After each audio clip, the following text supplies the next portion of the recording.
strike a pose. The best dressed tonight wins a prize. At this time, we ask you to please rise and lift your caps for the singing of the national anthem. Here to perform tonight's national anthem, please welcome Brooke Boucher. Brooke is a 13-year-old singer who has been performing all over the South Coast area since the age of 6. She's part of the nonprofit vocal group Voices in Time under the direction of Sharon Jansen, as well as the vocal trio BLC. She loves performing while singing and playing guitar, which she enjoys learning from her teacher, Grace Morrison.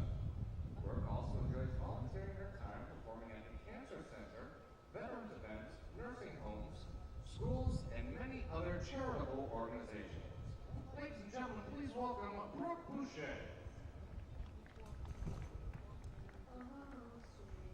Can you see by the dawn's early light what so proudly we hailed at the twilight's last gleam, whose bright stripes and bright stars through the perilous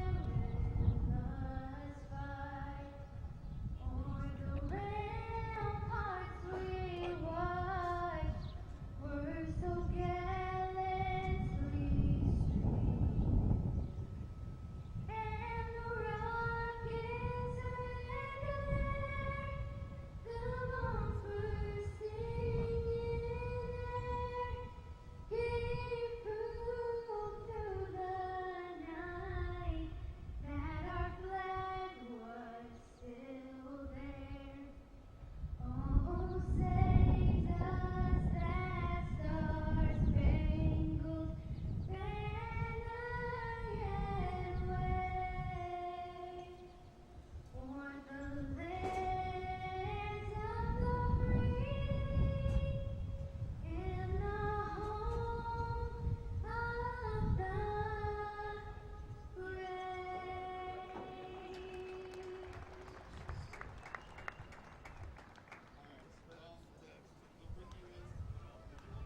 Warming up the ceremony of first pitch tonight is Steve Sullivan.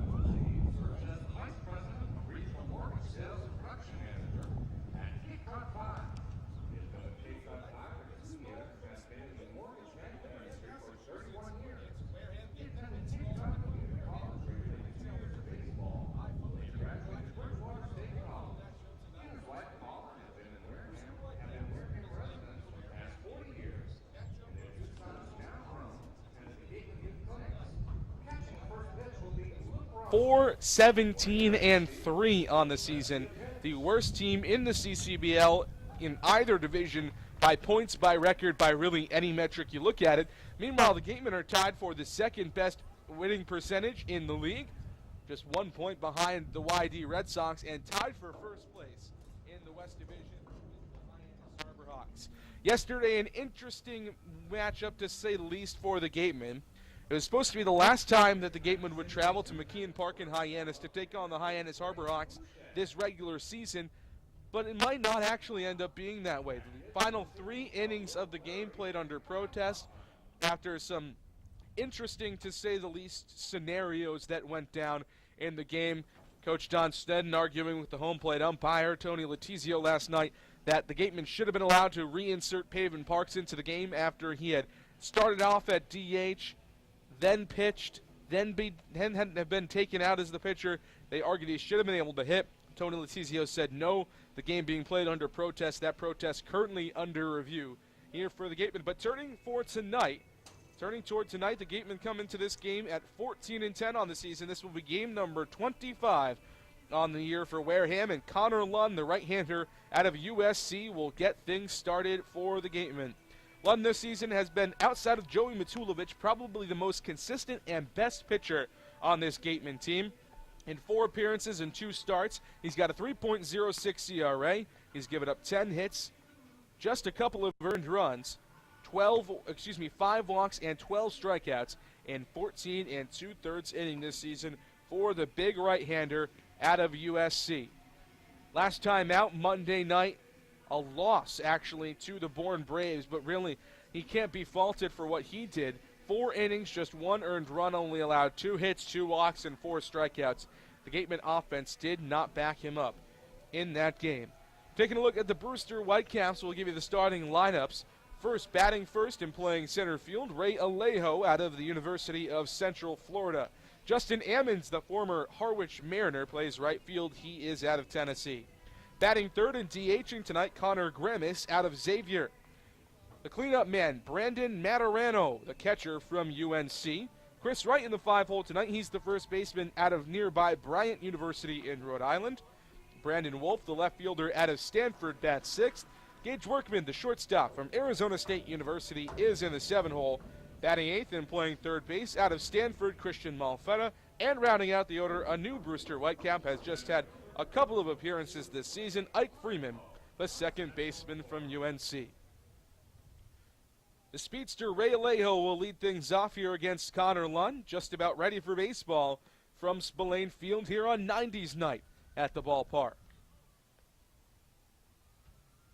Full windup for Lunn, his first pitch home inside. First pitch coming in at 6:32. 2 minutes behind schedule today here in Wareham. Alejo this season hitting .289 on the year for Brewster. Made his Brewster Whitecaps debut the last time these two teams faced off earlier in the season. A 4-3 walk-off victory for the Gatemen in that first matchup. 2 doubles and a triple, the only extra base power this season for Alejo. He's got 3 RBIs, 4 walks, and 13 strikeouts. Hits that one up the middle. Diving stop by Ryan Kreidler. His throw to get the speedy Alejo is in time. What a play from Ryan Kreidler. What a way to start this game for the Gatemen in the field. And there's 1 gone in the first. That is immense fielding range from Ryan Kreidler, and he popped up quickly and threw on to get one of the faster guys in the Cape Cod Baseball League. Gunned him down, and there's 1 gone now. Justin Ammons, the right fielder out of Tennessee, strides in now. Left-handed batter, former Harwich Mariner. Played at this very same Spillane Field with Harwich earlier this season. Went 0 for 3 in his only appearance of the season with the Mariners. First pitch fastball to him is in there for a strike, 0-1. Ammons with Brewster this season, a .241 average, 11 games, 7 hits, a double, an RBI, couple of walks, couple of strikeouts, 5 each.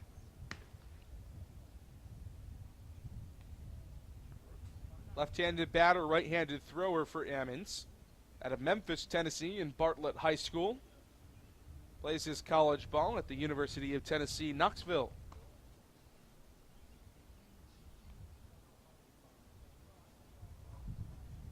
One here is fouled off. 1-2 now. Connor Lunn this season has lived and died by the breaking ball. It's not his best pitch. The fastball is probably his best pitch as he comes straight over the top with his delivery. But the breaking ball has been the decisive pitch. It has decided how his outings have gone. When he's located it well, he has been on, and he has been the second best pitcher on this team. When it's not on, he has struggled a little bit.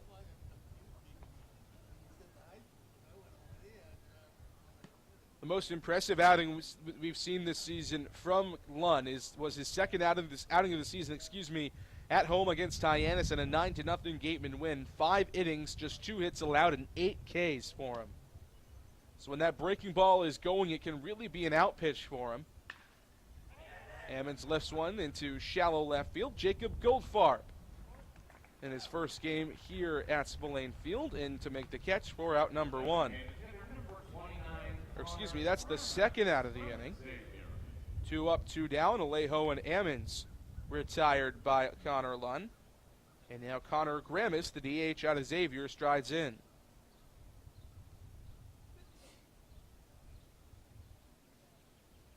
Grammis, a two-way guy for the Musketeers, has also pitched a little bit this season for Brewster, including in that close game back at Spillane Field a couple of weeks ago between the Gatemen and the Whitecaps. First pitch to him is rocketed up the middle and into center field for the first hit of the ball game for Brewster.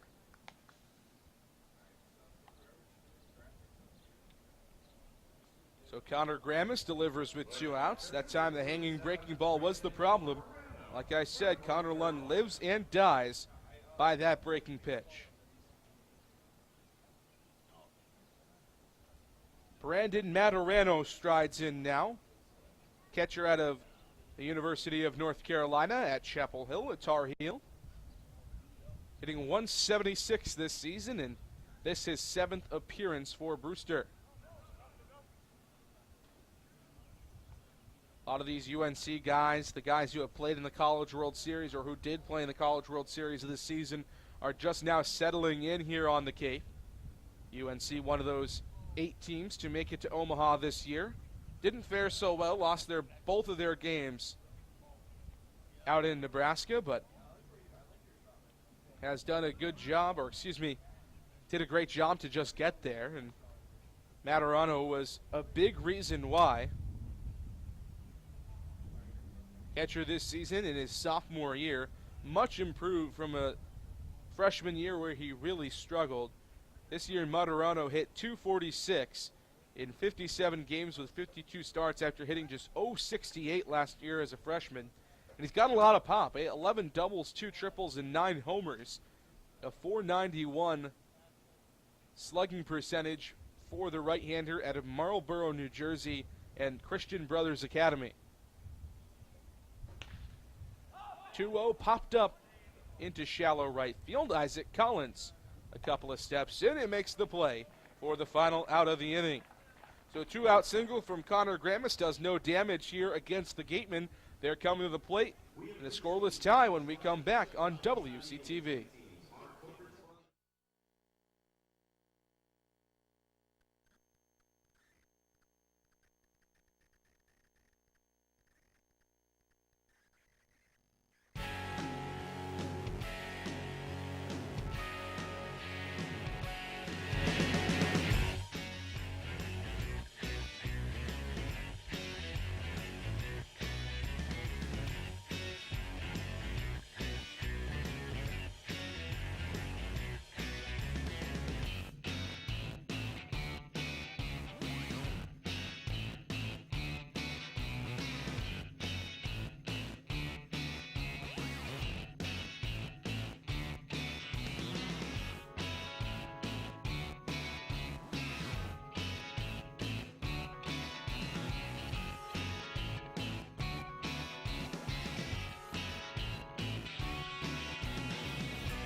Left-hander out of Michigan, Ben Dragani gets the start today for the Brewster Whitecaps. 6'5", 220 pounds out of the University of Michigan and the Big Ten. His first pitch to the leadoff man, Isaac Collins, in there for a called strike, 0-1. Dragani this season on the Cape has been Brewster's most consistent starting pitcher, a 3.00 ERA in 3 games with 2 starts. He's given up 12 hits as Collins ropes one down the right field line, but foul. He's given up 12 hits, 3 walks, and 7 strikeouts in 9 innings pitched. So in each of his appearances, he has gone, or averaging out, I should say, he has gone an average of 3 innings per appearance, but it's moving up every time he comes and pitches for Brewster. 1 inning in his first outing of the season at Hyannis on June 17th. Home against Falmouth, a 3-inning loss against the Commodores, and then again at Falmouth, at Gov Fuller Field, a 5-inning stellar performance. Isaac Collins loops one into center field and down for a base hit. His hot bat continues for the Gatemen. Up above 300 now with that hit, coming into this game at exactly 300 on the season. So a runner at first, and nobody out for Sahid Valenzuela. It'll be Valenzuela, Austin Shenton, Lyle Lockhart, Paven Parks, Drew Millis, Ryan Kreidler, Jacob Goldfarb, and Skylar Hunter in the lineup tonight for the Gatemen. First pitch to Valenzuela, outside, 1-0. Valenzuela, the last time these two teams matched up, going into the 10th inning, only 2 hits for the Gatemen, both of them coming from Sahid Valenzuela. He picked up another in the inning and then was driven in on an RBI single, a walk-off RBI single from Bryant Packard. He also had his only home run of the season against Brewster, but this one is going to be popped up straight into the glove of the catcher back there for the Brewster Whitecaps tonight, Brandon Martorano.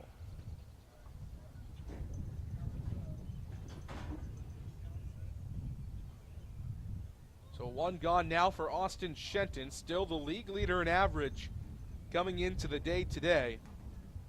Just continues to rake in pretty much every way imaginable at .408 on the season. First pitch to him this time around is in there for a called strike, 0-1.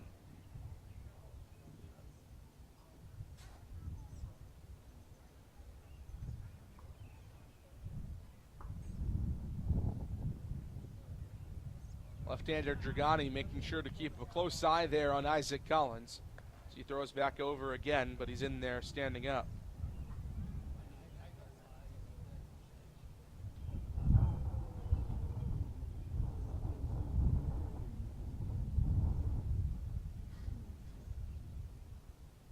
Another throw over to Isaac Collins, but again, he's back in there.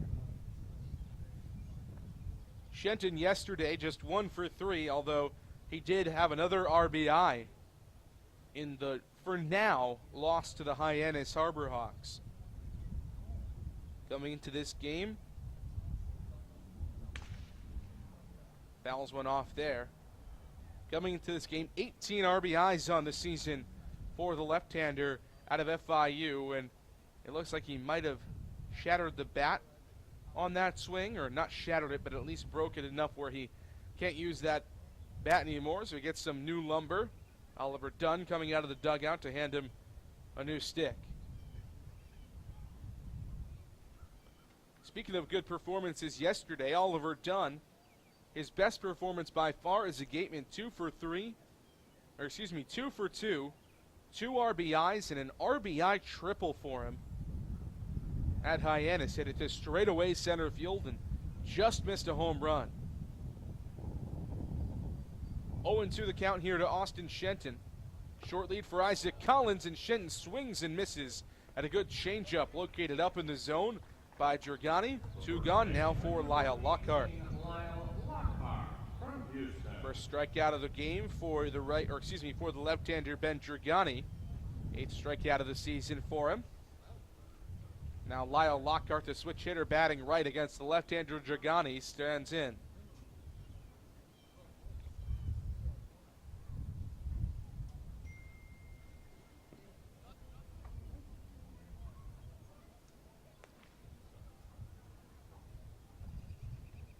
Dragani has been so successful this season, at least in terms of the rest of this Brewster lineup. The rest of this Brewster pitching staff. That one, though, lined into right field, and it'll fall in front of Ammons. Isaac Collins chugging for third. Good throw comes in, but is in there standing up as it pulled the third baseman up the bag and off the line. Christian Malfetto over there from Stanford So now runners at the corners, 2 outs for the Gatemen. Here comes Paven Parks. From Kent State.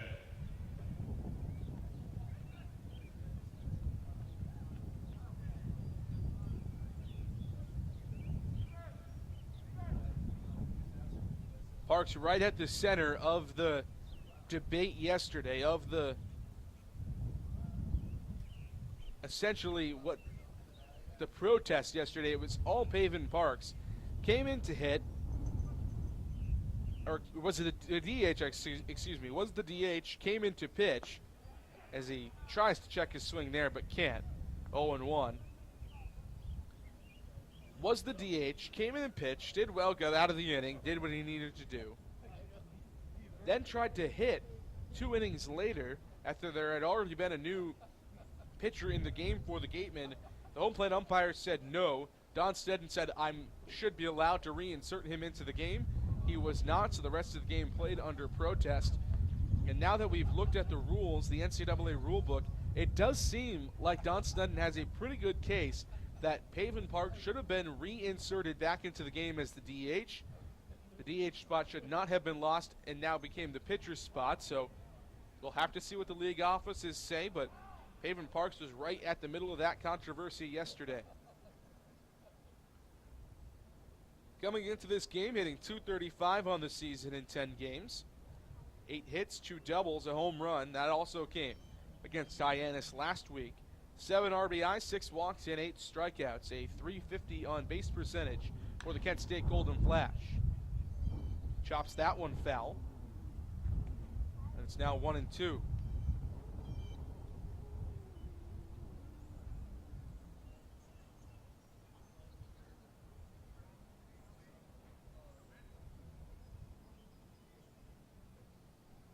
Ball and 2 strikes here. Riders at the corners to Paven Parks. The DH tonight out of Kent State. 1-2 is up, 2-2. And despite the fact that Ben Jorgani has been so good for Brewster this season, he does allow a lot of base runners, a 1.67 whip on the season. That's walks plus hits per innings pitched. So he allows about 2 base runners an inning, already off to that kind of start today. But he gets Paven Parks to chase at a breaking ball down and away. Nasty stuff from Ben Jorgani, and he leaves runners stranded at the corners. Both teams getting a little offense going in the first inning, but no runs across to score for either side. We're headed to the top of the second. Brewster trying to break open a scoreless tie when we come back on Wareham Community Television.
Five, six, seven due up for the Brewster Whitecaps in the top of the second inning.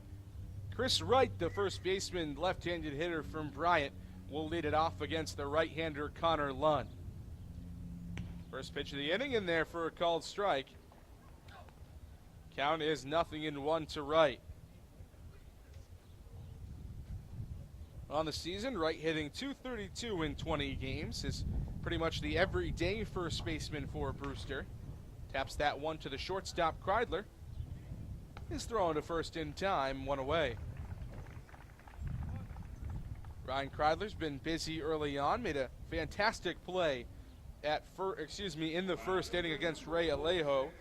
Now his second put out of the game, courtesy of Chris Wright. Brandon Wolf out of Stanford University strides in.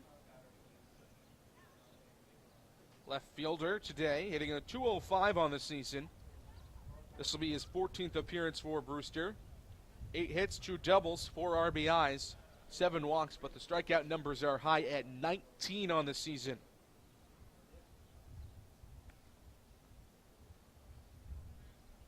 Wolf did not play the last time these two teams squared off. Left fielder in that last game was Austin Lively. 1-0, fouled back to the padding behind home plate. 1-1.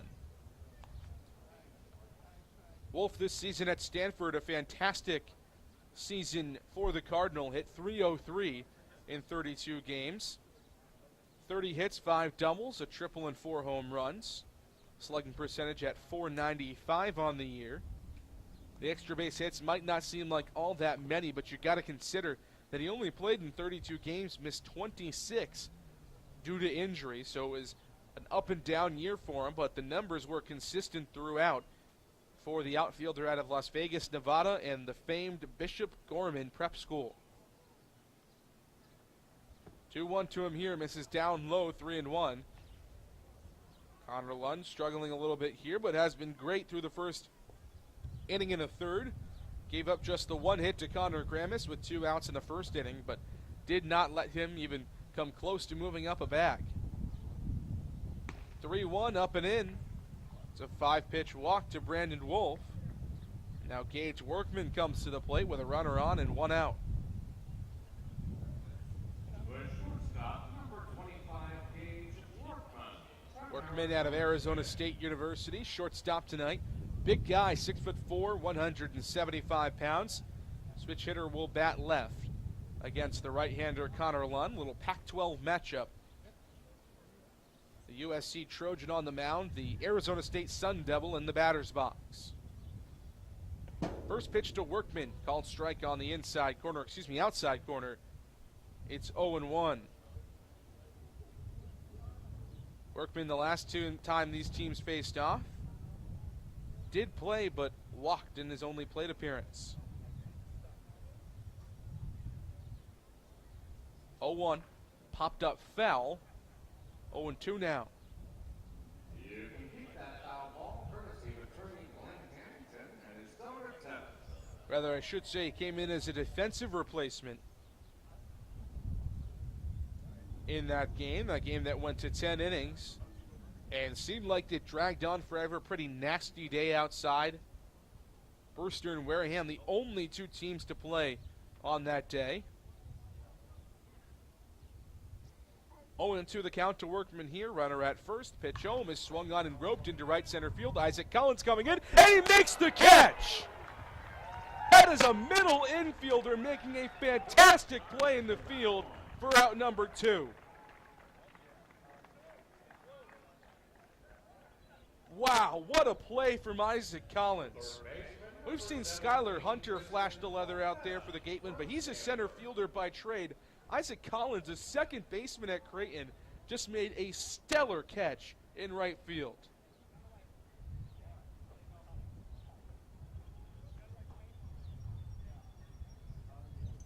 Gage Workman, if that had gotten under Isaac Collins' glove, that would have been sure extra bases. But Collins made a fantastic grab out there. First pitch now to Christian Malfetta, hit right on the ground. Kreidler the short way to second for out number 3. A web gem from Isaac Collins in right field. Leaves a runner at first, or helps to leave a runner at first, after Brandon Wolf got on with a one-out walk. Still nothing doing in this game in terms of runs scored. We're headed to the bottom of the second inning. Gatemen trying to change that when we come back on WCTV.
Drew Millis, the switch-hitting catcher tonight at a Missouri State, leads it off for the Gatemen in the bottom of the second inning. He takes a first pitch fastball for a strike from the left-hander, Ben Dragani. Millis did not play yesterday. Luke Roscom getting the start behind the plate at Hyannis. It's quickly 0-2 here to Millis. Millis coming into this game at .250 on the season in 14 games. A double is his only extra base hit. 1 RBI, 5 walks, and 8 strikeouts. The on-base at .327 this year. Swings and misses at a fastball there, though. Down on strikes for the third time today, our Gatemen hitters. First for Drew Millis. Here comes Ryan Kreidler.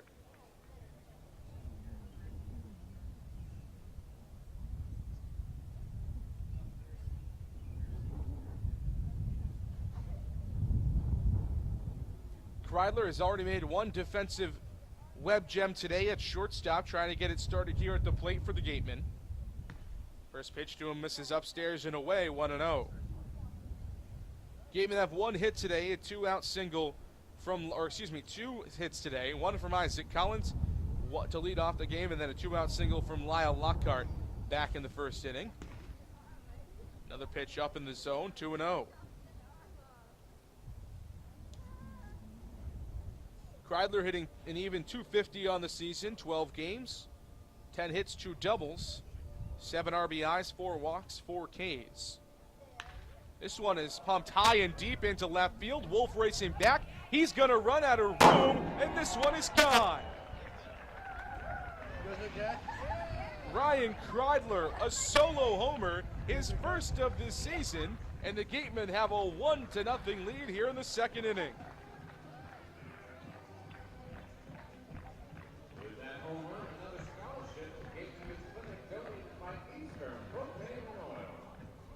Ryan Kreidler takes Ben Dragani yard.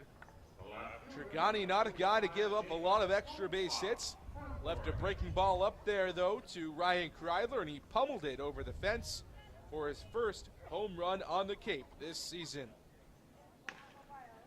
First pitch now to Jacob Goldfarb is hit to the back up the middle, but Gage Workman makes an easy play, 6-3 on the putout, and there are 2 gone. Kreidler hit 3 home runs this season at UCLA, so not a guy with a ton of power. Slugging percentage was only .358 for him this year out in California, but took that one deep, and the Gatemen lead at 1-0 here. Skylar Hunter squares to bunt, gets it down the first base side. They're looking for it to roll foul, and it does. Hunter trying to use his fantastic speed. Maybe catch the Whitecaps off guard here with 2 outs, but couldn't get down the perfect button, although it was certainly a good one.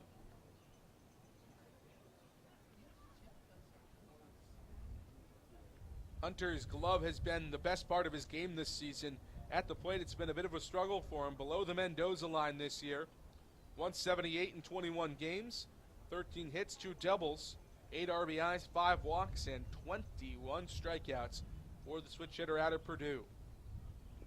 0-1 low to him, skips in the dirt over the head of Martirano behind the plate. 1-1.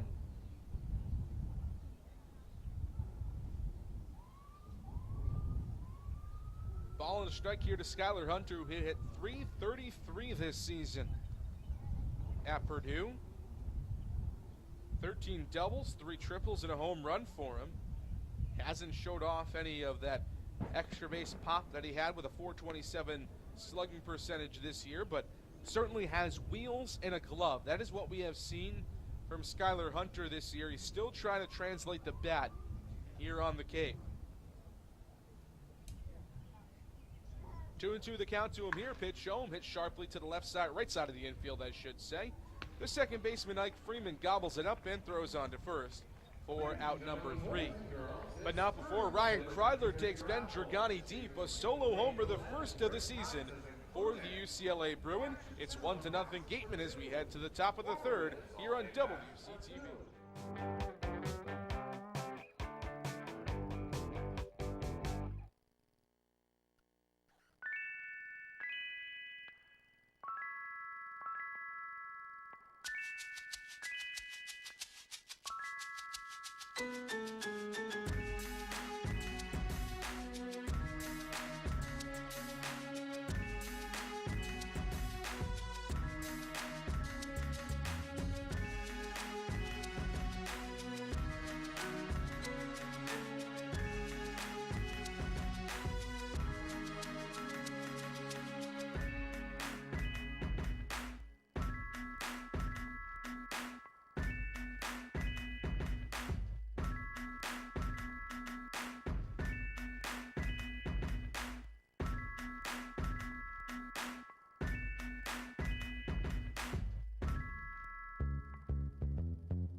One to nothing, the Gatemen lead here in the top of the third inning. Connor Lund back to the mound for Wareham. It will be Ike Freeman, a second baseman from UNC, to lead it off. First pitch to him has popped up high into right field. Bit easier play this time for Isaac Collins. Records his third outfield put out of the day, and there's one gone for the top of the order and Ray Alejo. Collins with a diving catch in the last half inning to Rob Gage Workman. He's had one put out in each of the innings so far today, first and second, and here in the third. And now Alejo, who was also robbed, but by Ryan Kreidler, strides in. First pitch to the speedster out of UCF, misses down and away, 1-0.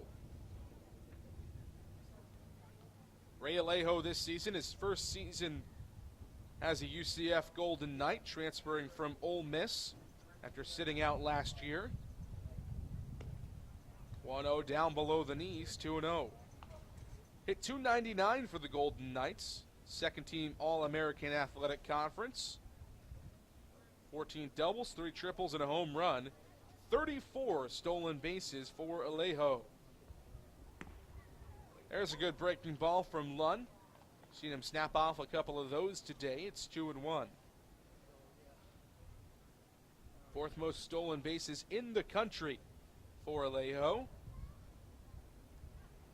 Certainly a lot of speed on the base paths.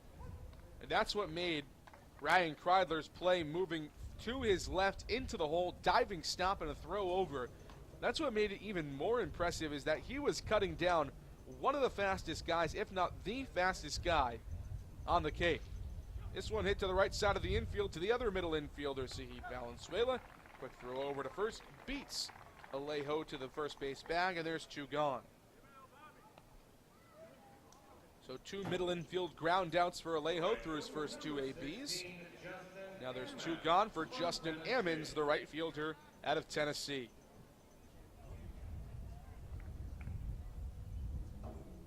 Ammons 0 for 1 today, flied out to left field, and Jacob Goldfarb very softly back in the first inning. Goldfarb, the former Katuitt Kettleer, out there for the Gatemen, signed just a couple of days ago. Justin Ammons, the former Harwich Mariner. First pitch to him, waved down and missed, might have even been fouled off. 0-1. Ammons hit .274 this season with the Tennessee Volunteers of the SEC. 55 games, 8 doubles, 3 triples, 3 homers, 22 RBIs, and 24 runs scored. Also had pretty high walk numbers at 25 compared to just 36 strikeouts.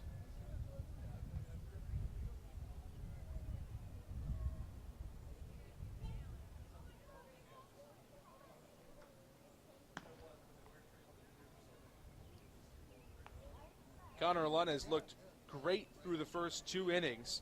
He's allowed just 1 base runner in each, left them both stranded. 2-out single in the first, a 1-out walk in the second. He is perfect in this half inning so far. 1-1 count to Ammons. Nice looping breaking ball on the inner half for a strike, 1-2. And I talked about it earlier. When Connor Lunn's breaking ball is on, that is when he is most successful. For the most part, aside from maybe the walk, maybe the single, the breaking ball has been on today. And he's produced a lot of weak contact, and if not, the defense has backed him up. This one smacked to the right side of the infield, right into the glove of Lyle Lockhart. And he touches the bag 3 unassisted, or out number 3. Brewster goes 1-2-3 in the third inning. Gatemen looking to add to a 1-0 lead when we come back with the home half here on WCTV.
Top of the order for the Gatemen in the bottom of the third inning from Spillane Field.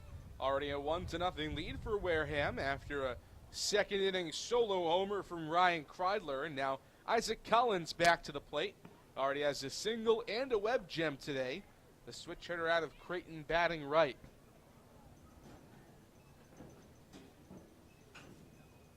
Collins has really come into his own after starting to become more of an everyday guy for the Gatemen over the last week or so, moving into that right field spot after Bryant Packard left for Team USA.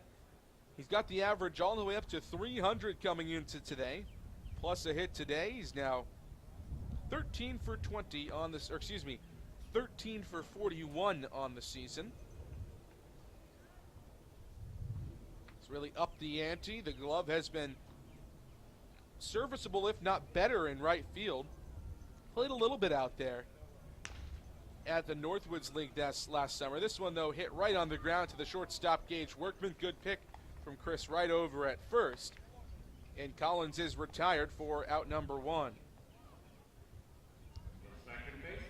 Collins now 1 for 2 on the day. Here comes Sahid Valenzuela, who is 0 for 1.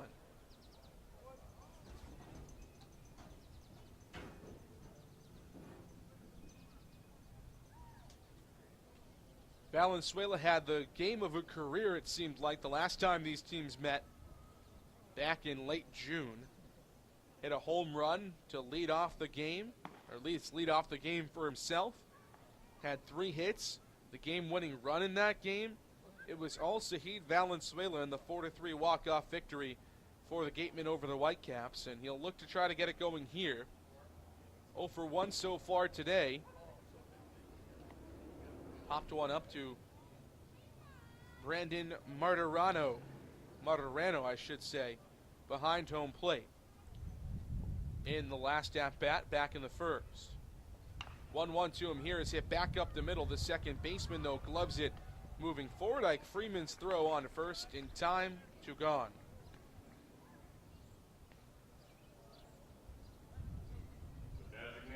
So Isaac Collins grounds out to shortstop. Sahid Valenzuela follows in semi-suit, grounding out to second base. And now Austin Shenton, who is a rare 0 for 1 in today's game, strides in.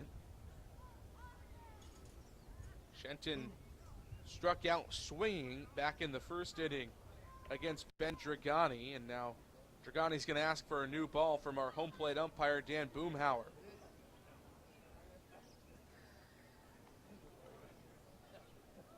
Outside of just a couple of blips, 2 singles in the first and then the home run in the second inning, given up to Ryan Kreidler, Dragani has looked great. He has kept the base runners down, which has really been a problem for him this season. One of just a few problems in what has been a relatively strong start to his Cape League season. The whip, walks plus hits per inning pitched up at 1.67 coming into today's game. Means he allows just under 2 base runners per inning, and that is not where you want the whip if you are Ben Dragani. 1-1 the count now to Austin Shenton. Just 1 for 3 yesterday, although he did drive in a run. And just 1 for 3 sounds so silly, because that's a .333 average if you do that on a daily basis. But you got to remember, this kid is hitting over 400 on the season. You almost have to hold him to a little bit higher standard when you look at Austin Shenton's numbers. 2-1 fouled off into the chain link fence, 2-2 now.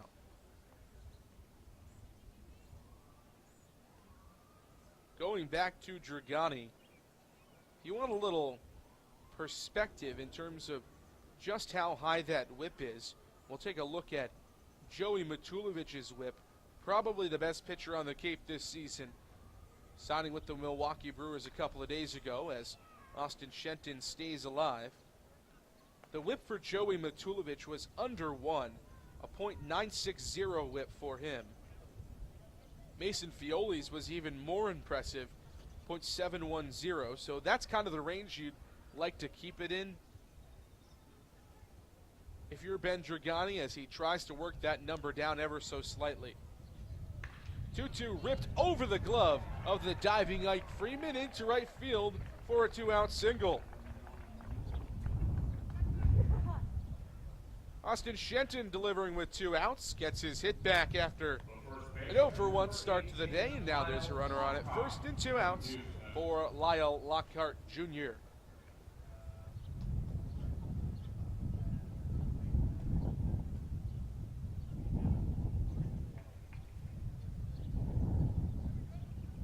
Lyle Lockhart 1 for 1 today, a single back in the first inning. Single of the 2 out for righty. He'll try to do that again here came up to the plate in the same situation, singled with a runner on at first. That advanced Isaac Collins all the way to third before Pavin Park struck out with runners at the corners.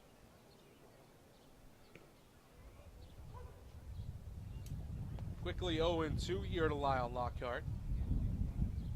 Another comparison I guess you could make if you want to compare it to somebody maybe a little bit more familiar.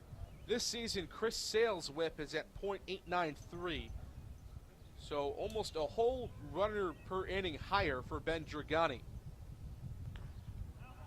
Fouls one off. Good job from Lockhart to just barely make contact. Still 0-2.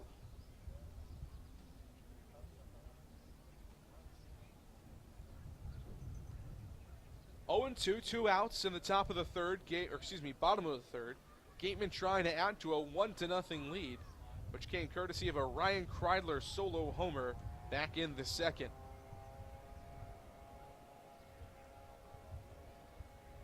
Pitch into Lockhart. Fouled off, had to reach out of the zone, but also had to protect.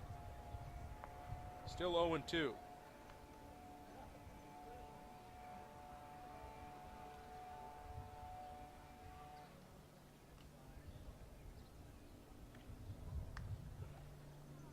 To the count. 2 outs, bottom 3. Runner on at first is Austin Shenton with Lyle Lockhart in the batter's box. Pitch in from Ben Dragani, misses down and in, 1-2.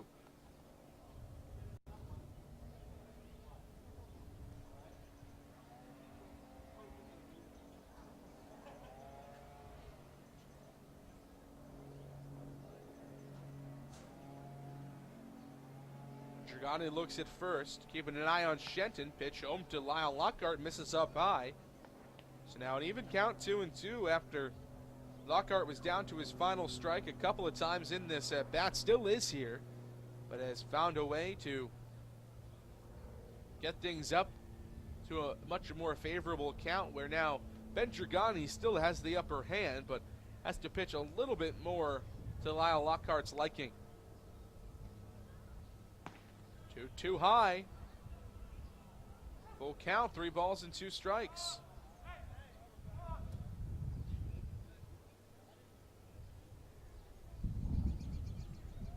So now everybody will back off. Originally, Chris Wright was holding Austin Shenton on at first. No need to do that now, as the next pitch will either be fouled off, put in play, a strikeout for Lockhart, or a walk for the switch hitter batting right.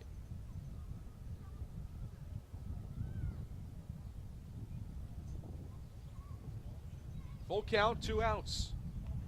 Runner on at first in Austin Shenton. Lyle Lockhart in the batter's box. Shenton off with the pitch, and it's fouled off Lockhart's leg. We'll do it again with a full count.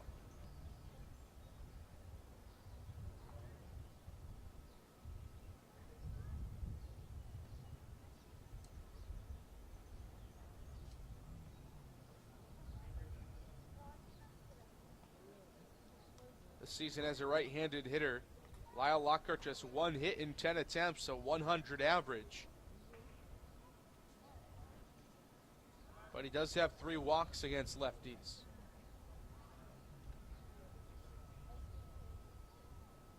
Three-two again. Swung on, roped into left field. A sinking line drive and a diving catch. Wolf makes it. Brandon Wolf out there from Stanford trying to one-up Isaac Collins. Third diving web gem of the game between these two teams. Robs Lyle Lockhart of extra bases and ends the inning in the bottom of the third. Top of the fourth coming up when we come back on WCTV. A 1-0 lead for the Gatemen here on Wareham Community Television.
Welcome back to Spillane Field here in beautiful Wareham, Massachusetts.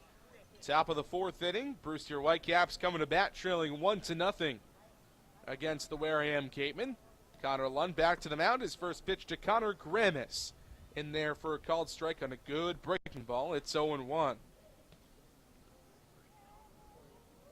Gramis was 1 for 1 today, singled back in the first inning against Lund.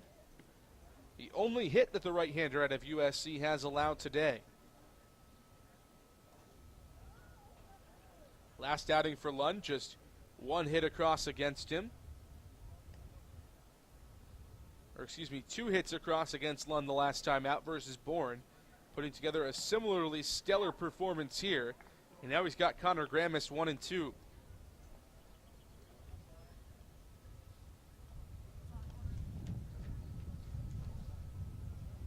Gramis on the season for Brewster, just .244, although he has a lot of power, 4 home runs. Tied for second most in the league.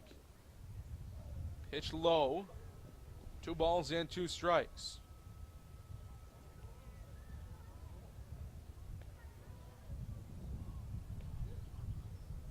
Should say second most by number. There are 3 guys tied for first in the league, Todd Lott, as well as former Gateman Andrew Vaughn and former Chatham Angler Spencer Torkelson all have 5. So really Gramis is tied for 4th. Smokes that one high and deep to left field, but foul. Goldfarb gave it a look, but will do it again at 2 balls and 2 strikes.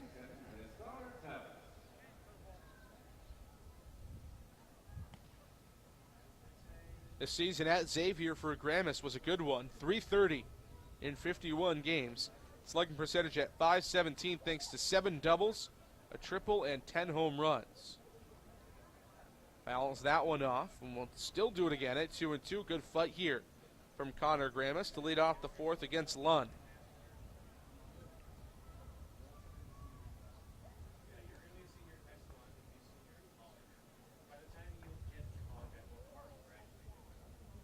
Two balls and 2 strikes to count from Connor Lund to Connor Gramis. Battle of the Connors here at Spillane. Connor Gramis hits one on the right side to Saheed Valenzuela. His throw to first in time, 1 gone. Well hit ball from Connor Gramis. This one just pretty much right at Saheed Valenzuela. Didn't have to do too much to get in the way of that one. Makes a nice play. Now there's 1 out for Brandon Martirano.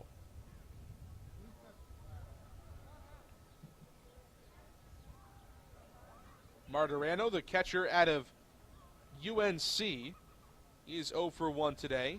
Flied out to right field and Isaac Collins to end the first inning.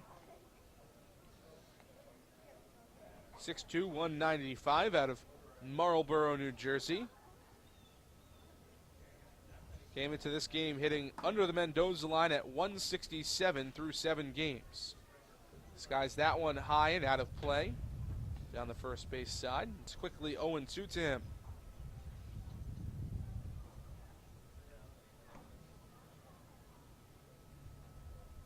Martirano, pretty highly touted coming out of high school. The number 7 catcher in the country, according to Prep Baseball Report.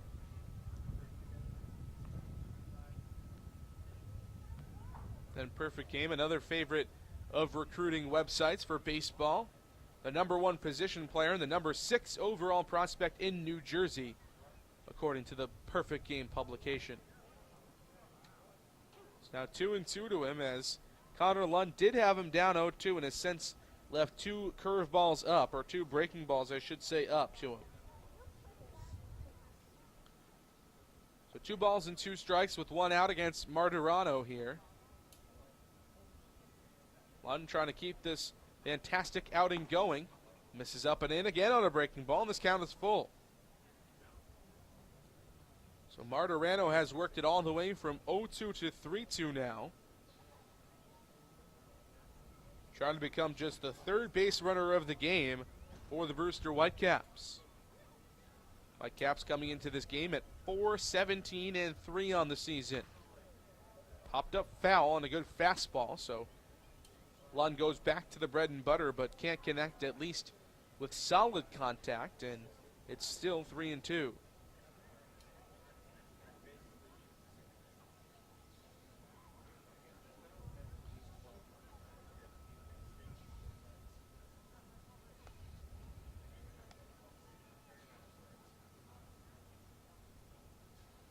Another payoff pitch from Lund.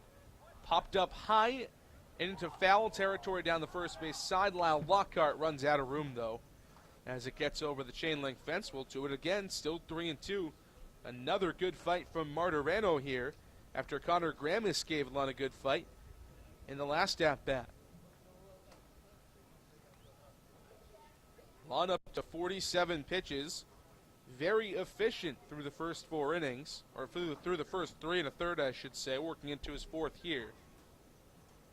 He's thrown 7 pitches in this AB, though, to Martirano.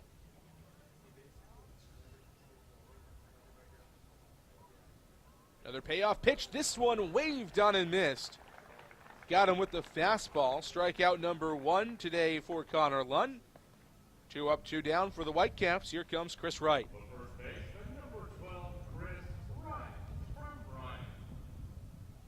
Curveball has been the put-out pitch for the right-hander Lund this season in his first couple of appearances, so that was probably what Martirano was looking for there, but Lund just blew the fastball by him on the inside half. Chris Wright 0 for 1 today, grounded out to Ryan Kreidler back in the 2nd inning to get that inning started. First pitch to him here, misses below the knees, 1-0.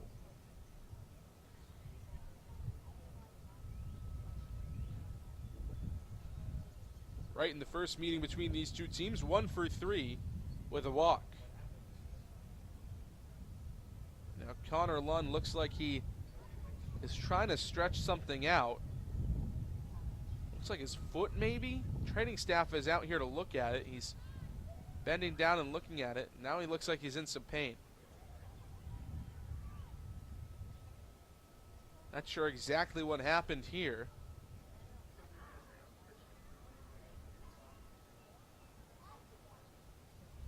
Not what you want to see if you're the Gatemen coaching staff, not only because Lund is one of the best pitchers in your staff and has been one of the most consistent guys, but also because the bullpen has really struggled this season for the Gatemen. It's been the weak spot of the Gatemen lineup, but it looks like he's all right. Must have been some tightness in his foot maybe, something with the cleats. Jim Lawler and the training staff will look at him, but Connor Lund looks more than all right. Delivers a nice pitch there, but one of those freak things it looks like for Lund. So the count is 1-0 to Chris Wright, the Bryant Bulldog, who was 0 for 1 today. Hit .313 this season for Bryant. Second team All-Northeast Conference, 10 doubles and 5 home runs. For a .441 slugging percentage. Steps back in here wearing teal and white stirrups over white socks. 1-0 outside, 2-0. Gotta say, these Brewster teal uniforms are some of the nicer ones in the league. Great color, great look. Love the stirrups look as always. Fastball in there for a strike, 2-1. Right, kind of an everything kind of guy for the Bryant Bulldogs. Has pitched, played first base, played outfield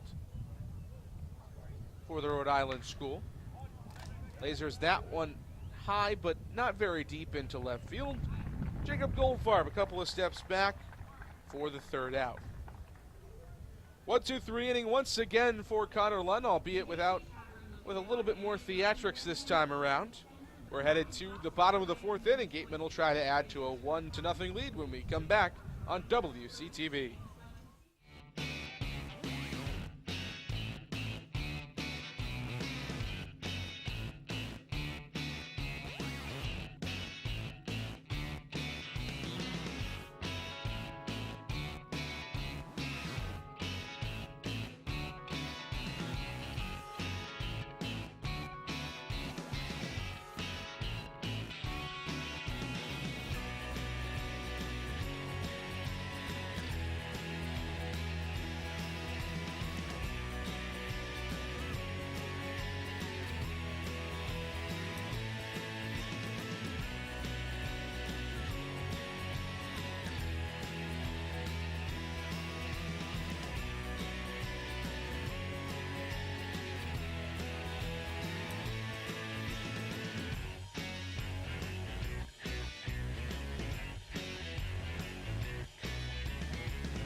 Back at Spillane Field, a 1-0 lead for the Gatemen over the Brewster Whitecaps here on a beautiful night for baseball in Wareham.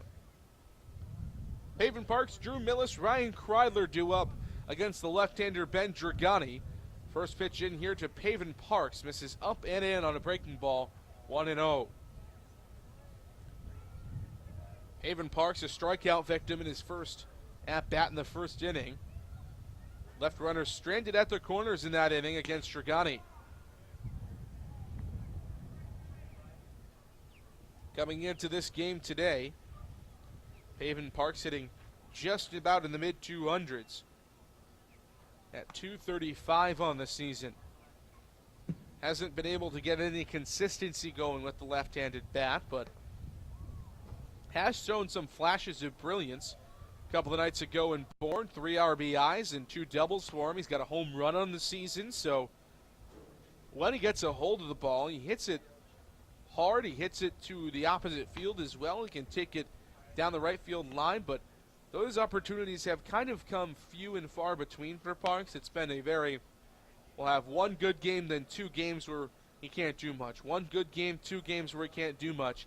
He's just got to find a little bit more consistency moving forward in this Gatemen lineup. He's an everyday fixture. He hits that one toward the first base coach, Matt Miller. Well hit, but foul, and it's now 3-2.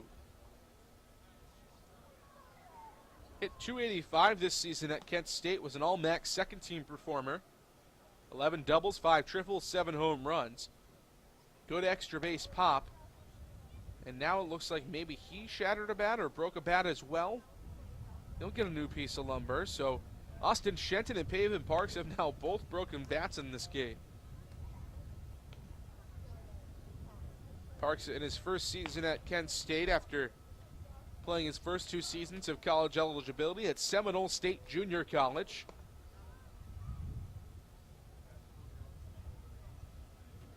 Left-handed batter, right-handed thrower out of Uniontown, Ohio.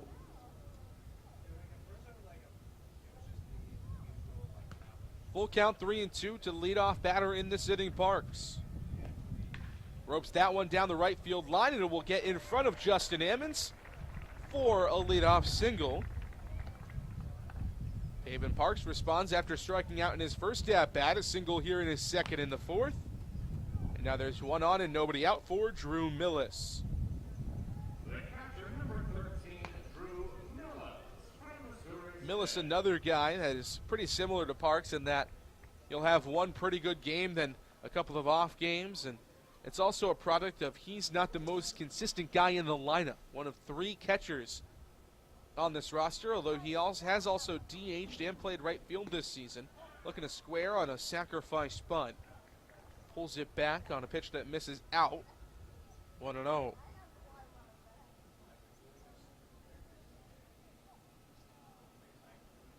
Millis had a stellar season this year for the Missouri State Bears. Hit .325 in 56 starts. 68 hits, 13 doubles, 2 triples, 7 homers. Slugging percentage at .507. Coming into today at .250 on the season for the Gatemen. Again, kind of like Parks, just hasn't quite been able to find the consistency. 0 for 1 today, struck out to start off the second inning against Dragani. That's the last strikeout that the left-hander from Michigan has had after having 3 in the first 6 batters he faced. Ryan Kreidler due up next. Still nobody out in this inning. Kreidler, the solo home run. Back in inning number 2. That's been the difference in the ball game. It's a 1-0 Gatemen lead. Millis made to look silly. Looked like the hit and run attempt, and now Paven Parks, the ball gets away. He moves up to second. He'll try to move up to third. No tag applied. So it will likely be scored a stolen base and then an error possibly on the catcher, maybe on one of the middle infielders. Not quite sure, but that time the second baseman, Ike Freeman, went to cover the bag. It tipped off his glove, and then Gage Workman, the shortstop, just kind of looked at it on the ground, and Paven Parks realized, hey, I can take another base. And now there's a runner on at third with nobody out here in the 4th.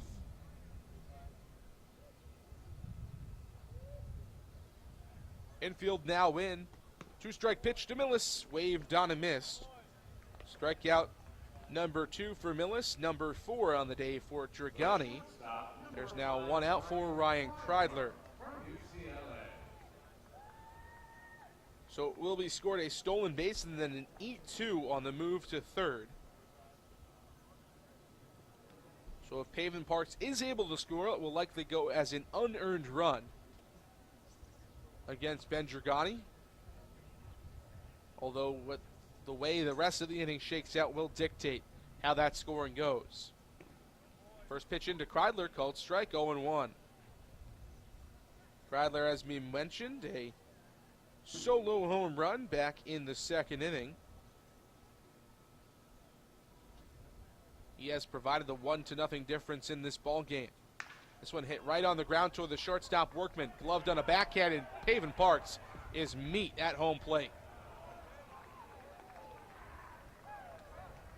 That's a great play from Gage Workman. A pretty gutsy play from Brewster, and a gutsy base running decision made by Pavin Parks. Gutsy for Brewster in that they had the infield in with 1 out. Gutsy for Pavin Parks in that Gage Workman had a ball hit right on the ground to him and got almost a perfect throw off. You figured if they're coming home, you got to at least try to hold them up. This one flubbed right toward Workman again, charges in, throw on to first, in time to get Goldfarb, who is upset with the call. That'll end the inning. A whirlwind end to the inning after the Gatemen have 1 cut down at the plate and then leave a runner on at first. Still just a 1-0 lead for Wareham as we head to the top of the 5th here on WCTV.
Brandon Wolf leads off the top of the 5th inning here for the Brewster Whitecaps. They trail the Gatemen 1-0 with Connor Lund, who has been magnificent through 4, back to the mound for Wareham.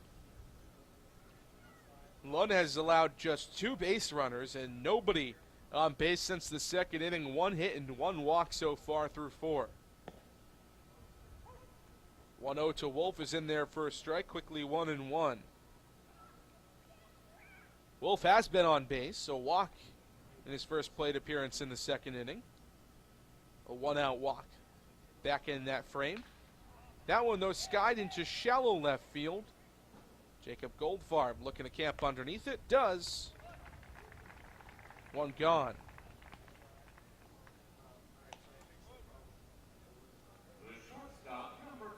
Connor Lund quickly dispatches of Brandon Wolf, and here comes Gage Workman, the left-handed hitting shortstop out of ASU, who saved a run in the last inning with a fancy backhand and a throw 2-6 to gun down Pavin Parks trying to score on the infield hit.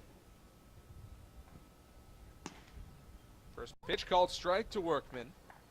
0-1. Workman was robbed, and I mean robbed, by Isaac Collins in his last at-bat. A wonderful diving catch from the right fielder.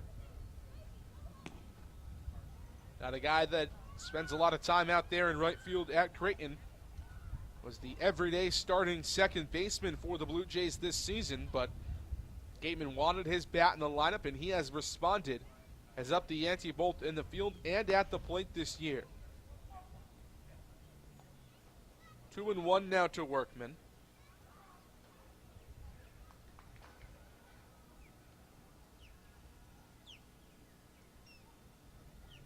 The Arizona State Sun Devil, the USC Trojan on the mound. One's 2-1 fastball misses low, and it's quickly 3-1. Workman out of Queen Creek, Arizona, and Basha High School. Just finished up his freshman year at Arizona State and was the Collegiate Baseball Newspaper Freshman All-American. 3-1, fouling off. Full count now.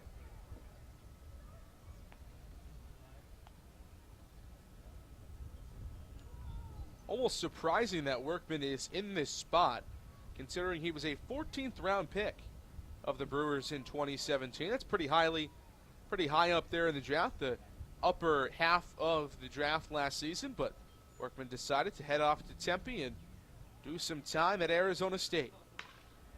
Ropes this one into left field, but pretty much right at Jacob Goldfarb.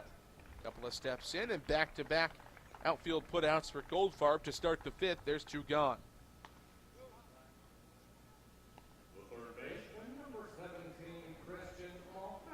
One Pac-12 batter to the next. Christian Malfetta, the third baseman out of Stanford, strides in. He's 0 for 1 today, grounded out 6-4 to end the second inning. Shortstop Ryan Kreidler to second baseman Sahid Valenzuela. Squares to bunt, pulls it back. Breaking ball from Lund misses down below the knees, 1-0. Malfetta hit just 188 this season at Stanford in his redshirt sophomore campaign. 35 games, 24 starts for him. Officially listed as a utility player on the Cardinal roster. 4 doubles, a home run in his 15 hits, 7 RBIs, and 15 runs scored.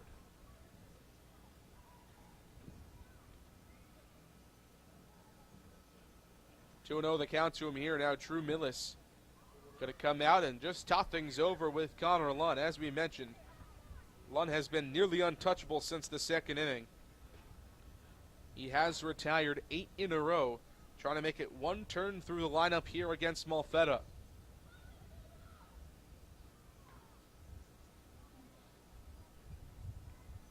He's down 2-0 here to Malfetta. Malfetta in the driver's seat.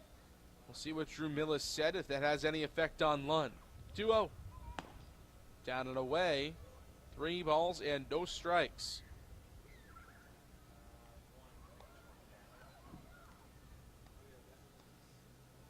Malfetta, a short stance, 5'11", 185. 3-0. Get me over fastball does its job. 3-1. Malfetta coming from a lineage of really just athletes in general. His uncle, Roger Chris, played football at Stanford. His grandfather, Gordon Otter, a diver at the university. Hits that one into the 5.5 hole. The throw over from Ryan Kreidler skips off the glove of Lyle Lockhart. Moving up to second is Malfetta. We'll see how they score it, but that was a fantastic play from Ryan Kreidler. A pretty good throw and a hop. It just clipped off the glove of Lyle Lockhart. There's a runner on second with 2 outs. First base runner in the last 3 innings here for Brewster. Second baseman, number 38, Ike Freeman from UNC is 0 for 1 today. Flied out to Isaac Collins in right field, back in the 3rd inning. First time that Brewster has had a runner in scoring position today. First pitch misses below the knees and in the dirt. Good stop from Drew Millis. 1-0.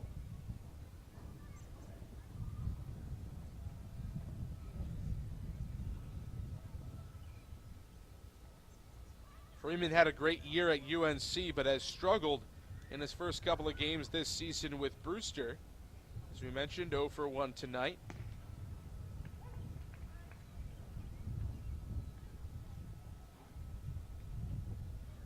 On the season, the UNC Tar Heel.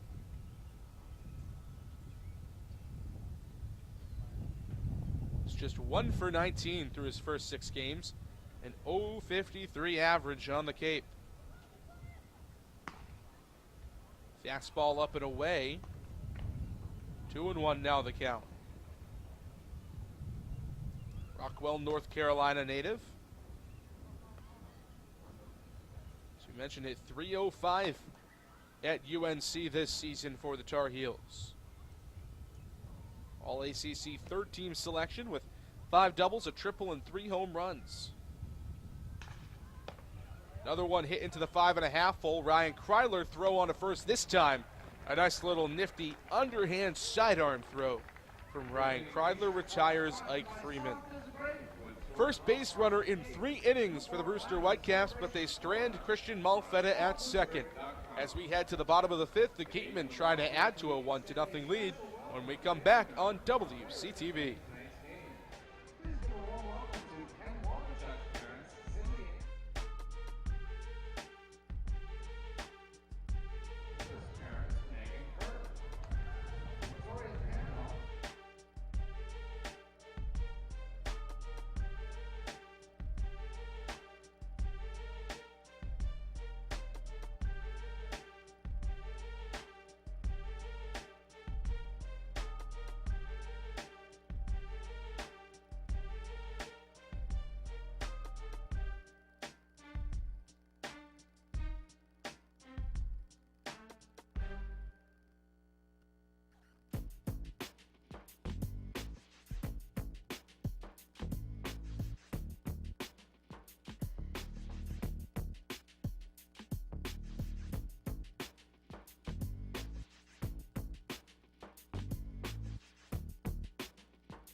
(9-1-2) due up for the Gatemen in the bottom of the 5th against Ben Dragani, the left-hander out of Michigan.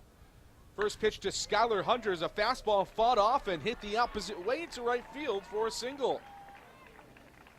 So not a great pitch to hit, but Skylar Hunter got just enough on it. And now the fastest base runner on this Gatemen team is on at first base for Isaac Collins. Speed, speed, and more speed due up for the Gatemen in this inning. Skylar Hunter, probably the fastest guy. I'd say Isaac Collins is number 2. And then Sahid Valenzuela due up after him. He's either 3 or 4 when you also throw Oliver Dunn into the mix. Collins 1 for 2 on the day. A single in the first inning and then grounded out to the shortstop Gage Workman in the 3rd. Gatemen trying to add to a 1-0 lead as the lights come on at Spillane Field. Collins skies one into left field, not happy with himself. Brandon Wolf moves over, 2 gone.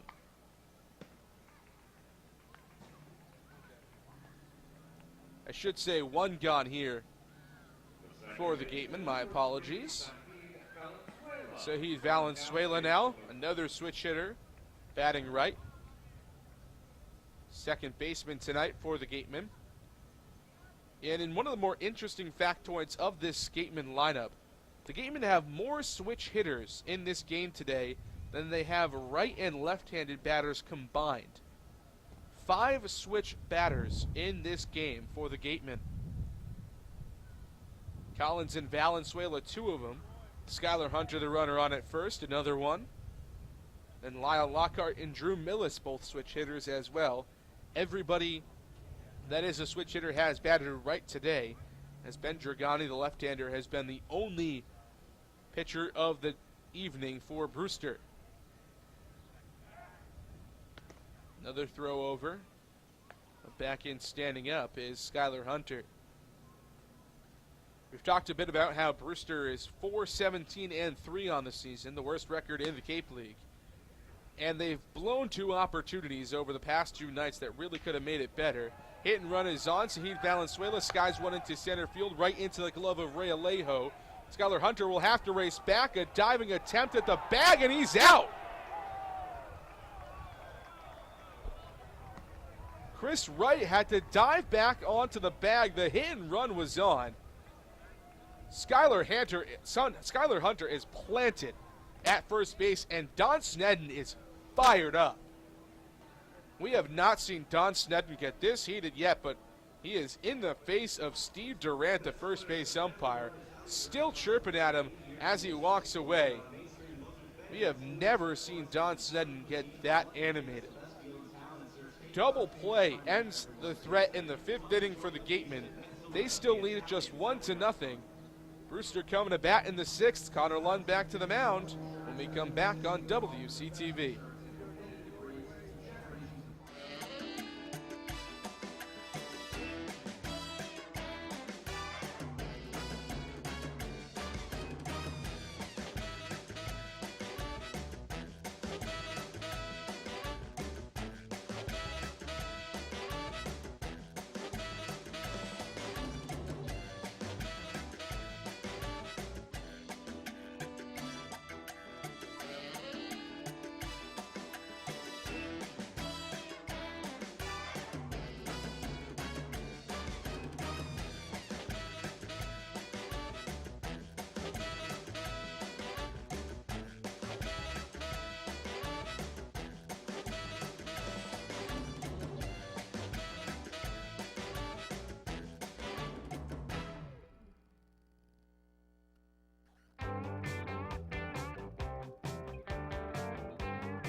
Pitching change for the Gatemen in the top of the 6th inning. Connor Lund's stellar outing is done after 5. It'll be the right-hander out of Hartford, Nathan Florence, in for the Gatemen. He will deal with the top of the order, Ray Alejo, to lead it off, First pitch upstairs, 1-0.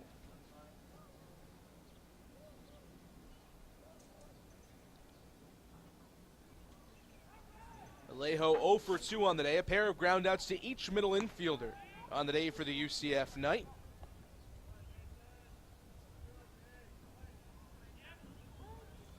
It's been a struggle for Florence this season, a 10.12 ERA in every appearance out of the bullpen. This is his 4th appearance of the season. In 5 1/3 innings, he's given up 7 hits and 6 earned runs. Has been ugly. The whip, something we talked about with Ben Dragani, not good at 1.67 for Dragani. 2.25 for Nathan Florence. He's also given up a couple of homers this season, both of them coming in a blowout win over Yarmouth Dennis, over the YD Red Sox at Red Wilson Field a couple of Sundays ago in game 1 of a doubleheader. 3-1 the count to Ray Alejo here. Not a guy you want to put on the base paths with a free pass. Waves and misses at a good fastball from Florence. Full count now.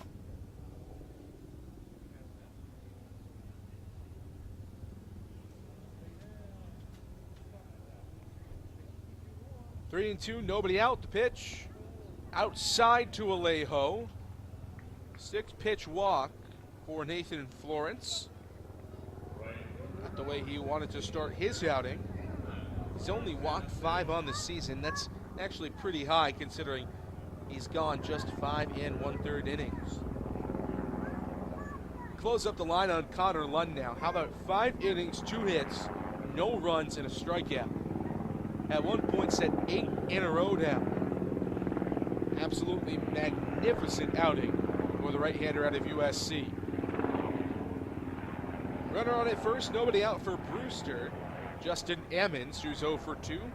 Right fielder out of Tennessee, striding in now. Florence on the mound, 6'2", 200 pounds. Coming off his sophomore season at Hartford.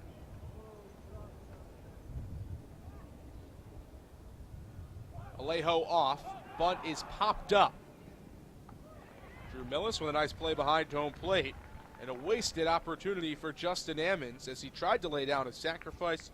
Could not do so, and there's 1 out, and the runner has to stay put at first for Connor Gramis.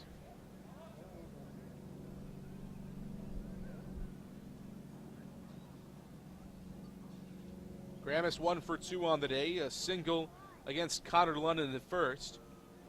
The only hit of the day for Brewster heading into the last inning. He's also grounded out 4-3 to Zahid Valenzuela. Good lead for Alejo off the first base bag, but the first pitch to Connor Gramis is in there for a strike, 0-1.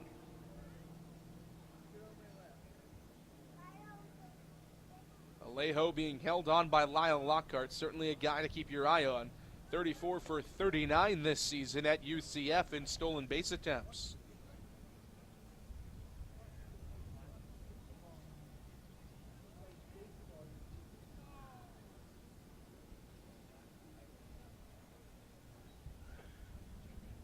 Owen won the count here to Gramis.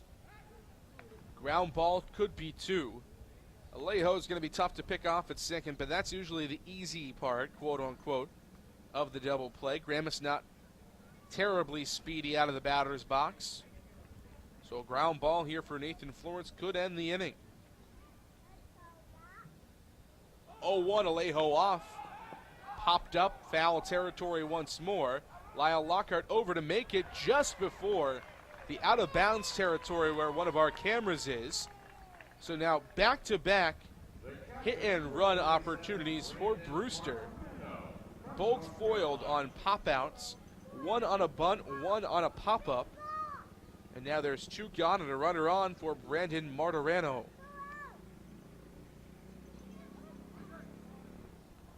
Martirano 0 for 2 today. Flat out to right field in the first and then struck out swinging back in the 4th inning. He was the only strikeout victim for Connor Lund. Alejo dancing, trying to get a good jump, but Nathan Florence is doing a good job of keeping an eye on him. Pretty good hip swivel and pick-off move, and that might be because he's a pretty athletic guy. Was a gymnast for 13 years growing up, and back in 2012, competed in the National Junior Olympics as a gymnast. Athlete in more ways than one out of Wilbraham, Massachusetts. Another jump for Alejo, this one a good one. Going to be a tough throw for Drew Millis, and easily in there with a stolen base is Alejo. Not very often you're going to keep Ray Alejo quiet on the base paths. He moves into scoring position. Runner at second base for the second straight inning against the Gatemen. And the count is 0-1 to the right-hander Brandon Martirano, who will try to drive in Alejo. And with Alejo's kind of speed, pretty much anything into the outfield will do it. A 1 hit back up the middle, but right into the right-handed glove, or the left-handed glove of Zahid Valenzuela. His throw to first ends the inning. Back-to-back innings, the Brewster Whitecaps leave runners stranded in scoring position at second base. Still nothing across for Brewster in this game, but a 1-0 lead for the Gatemen. They'll try to add to it when we come back on Wareham Community Television.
at Spillane Field. Bottom of the sixth inning, Gatemen looking to tack on a couple of insurance runs. A 1-0 lead for Wareham, but Ben Dragani has been outside of a solo home run to Ryan Kreidler, nearly untouchable on the mound for Brewster, and he is back for his sixth inning of work. Not an easy target to start things off. Austin Shenton looks at a breaking ball called strike, 0-1. Shenton 1 for 2 today, struck out swinging in the first, and then singled back in the third inning. A 1 hit right on the ground to Gage Workman. A couple of hops, a strong throw over, 1 gone. Austin Shenton moves to 1 for 3 on the day. Matching the line of Isaac Cullens as the only one of 3 players to bat 3 times today. Steve Valenzuela 0 for 3. Now Lyle Lockhart Jr., the switch hitter out of Houston. Number 18, Lyle Lockhart from Houston. Pick up his second hit of the evening. Lockhart singled in the first, flied out to left in the third. Only a couple of times have the game been able to really touch Ben Dragani. As we mentioned, he does give up a lot of base runners. He's given up 6 hits through 5 innings, and he's also walked a couple, but this is a guy who finds his way out of jams. Gives up a lot of hits, but hey, if you can get out of the jam, I suppose hits aren't all that bad. Dragani has done a good job of doing that today. 2-0 fouled off behind home plate, 2-1.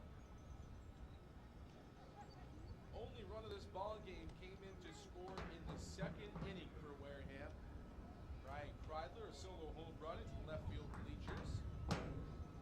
That's really the only blemish against Dragani aside from the 6 hits. 2-1, good curveball outside corner, 2-2. Brewster has only had 2 runners in scoring position. Gatemen had one at third, but Pavin Parks was cut down trying to score, and a nice play from Gage Workman. That is why this game is still at just a 1-0 score here in the 6th. Gatemen have had only 1 runner in scoring position today, or I should say 2. Only 1 since that Ryan Kreidler's home run. Now Lyle Lockhart shoots a single into right field. Moving towards second base, throw in. Not a great slide from Lockhart. He is cut down at second base. Just took an on path to second base. Emmons fumbled with it a little bit, but he showed off a pretty good arm today. Second inning in a row where the Brewster outfield has cut down a Wareham Gatemen runner on the base pass, and there's 2 gone for Pavin Parks.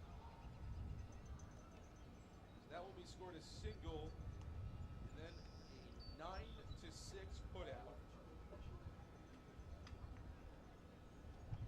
Lyle Lockhart, 2 for 3 on the day, but eliminated on the base paths. Now Pavin Parks bats with 2 outs and nobody on. First pitch to him, slider from Dragani, 0-1.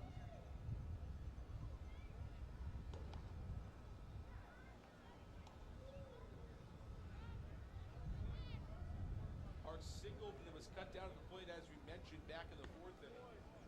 Waves hit a big fastball outside corner, a bit high as well, maybe out of the zone. Quickly 0-2 to him. Before that, a strikeout in the first inning. He's 1 for 2 today. As the Gatemen continue to run themselves out of run scoring opportunities. 0-2 called strike, 3 out or half. Ben Dragani continues to deal, continues to work out of trouble. Good play from Justin Emmons really was the big play of this inning, as the side is retired in the 6th.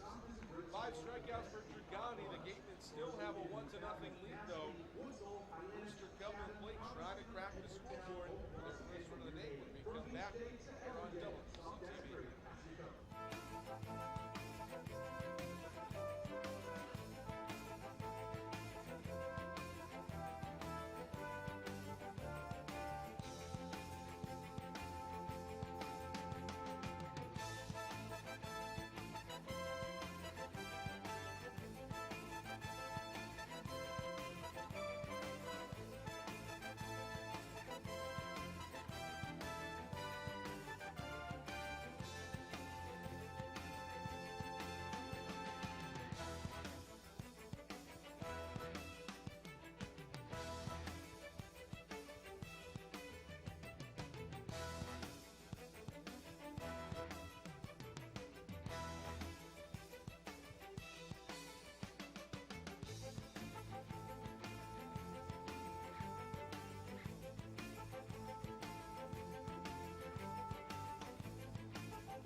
I think this has been a game of fantastic defensive plays.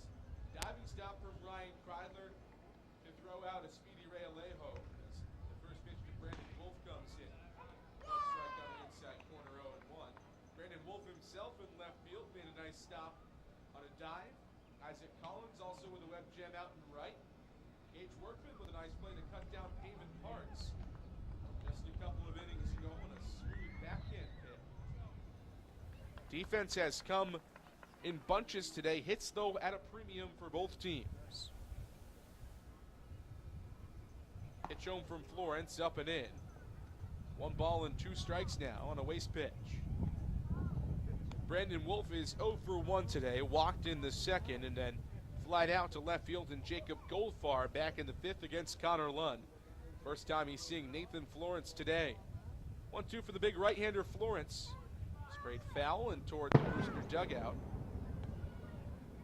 Still 1-2 as a firework lights off over Wareham Middle School and in the distance. At least that's what it seemed like.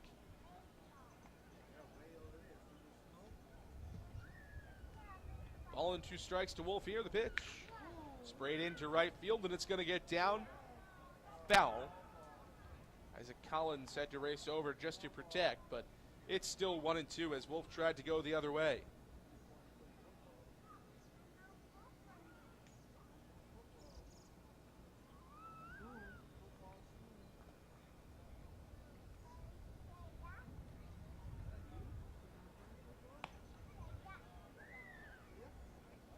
One, 2, 1 out. Brandon Wolf, the batter, with Nathan Florence on the mound for the Gatemen.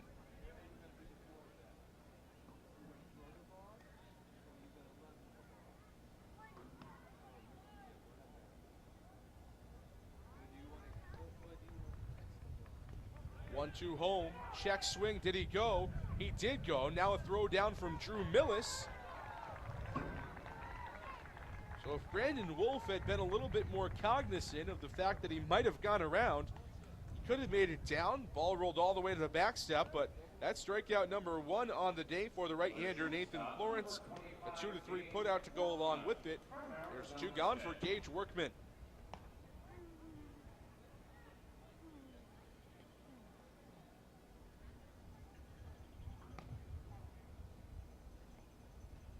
Workman, the left-handed hitting shortstop. First pitch to him fouled off.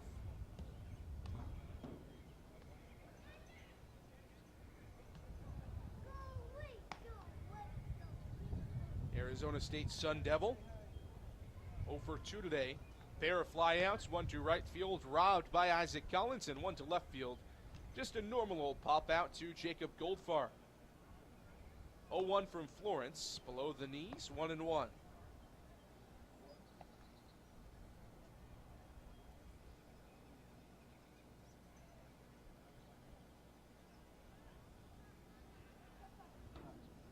Gatemen protecting a 1-0 lead in the 7th. Not much offense to be had in this pitcher's duel. Connor Lund got the start for the Gatemen, went 5 stellar innings. 2 hits, no runs against him with a strikeout. Ben Dragani on the other side has also been magnificent for Brewster. The only blip on his stat line today was the home run to Ryan Kreidler that has made the difference in this game. 6 hits for the Gatemen, just 2 here for Brewster.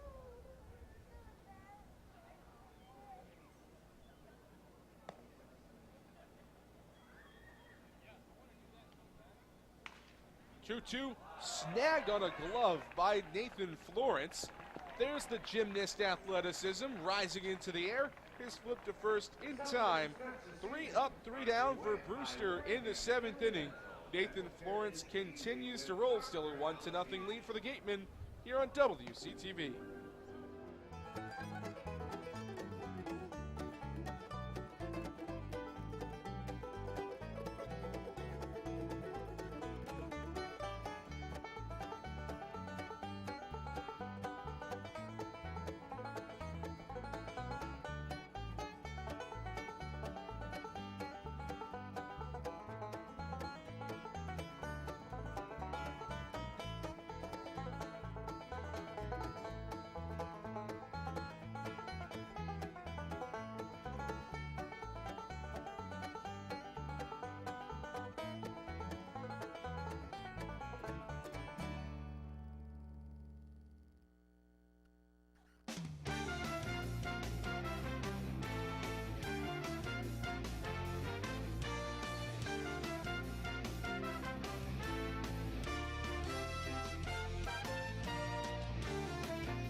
Dragani back to the mound for his 7th inning of work here at Spillane Field.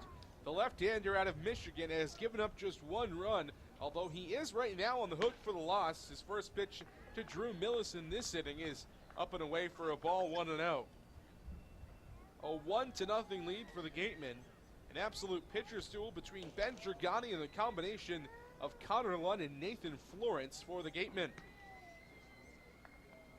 2-0 now the count to Drew Millis, who is 0 for 2 today with a pair of strikeouts. And Dragani's been relatively efficient. He's thrown just 79 pitches through these innings today. 2-0 in there for a fastball, 2-1. Should say the fastball in there for a strike, 2-1.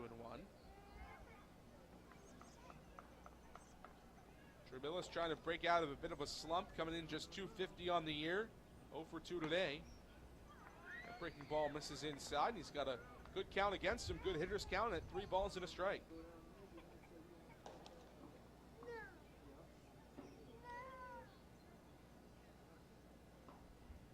One waved on a miss, blows a big fastball by him, and now the count is full.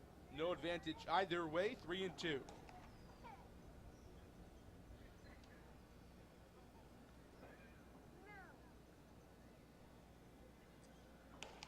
3-2 in the dirt. Lead-off walk for Drew Millis. Gatemen have had at least 1 base runner in every inning today. Not something that Brewster could say, but Gatemen haven't done a great job of taking advantage. Still just a 1-0 lead.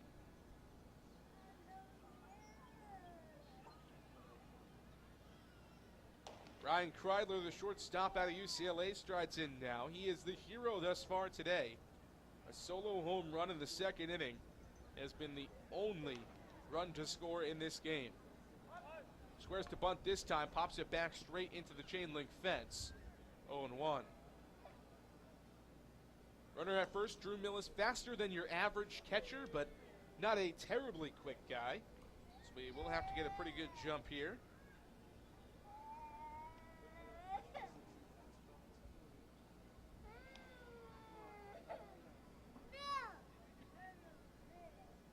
And 1 to Ryan Kreidler here in the bottom of the 7th inning.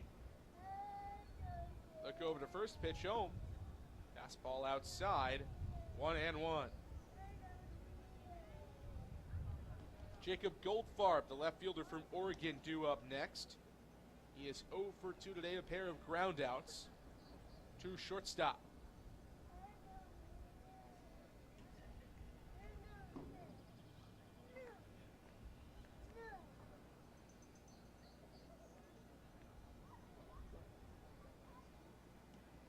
One.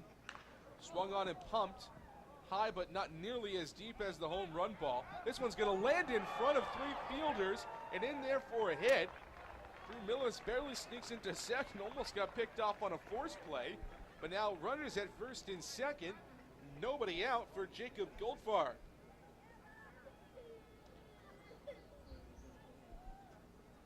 Shortstop Gage Workman, left fielder Brandon Wolf, and the center fielder, Ray Alejo, all trying to come in to make the play. It is twilight here at Spillane Field. All 3 must have either lost it in the air or thought another had it. Because now the Gatemen have runners at first and second against Dragani. Just the 2nd time today that they have had multiple runners on at the same time. First pitch to Goldfarb is fouled off on a bunt attempt. 0-1. Goldfarb went 0 for in his Gateman debut yesterday.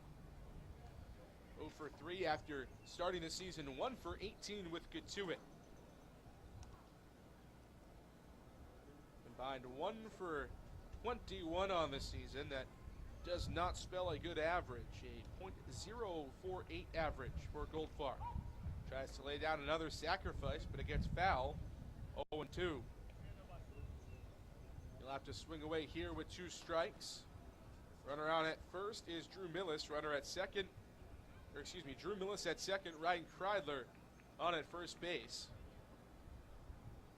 Gatemen trying to tack on just at least a little bit of insurance here in the 7th inning against Dragani.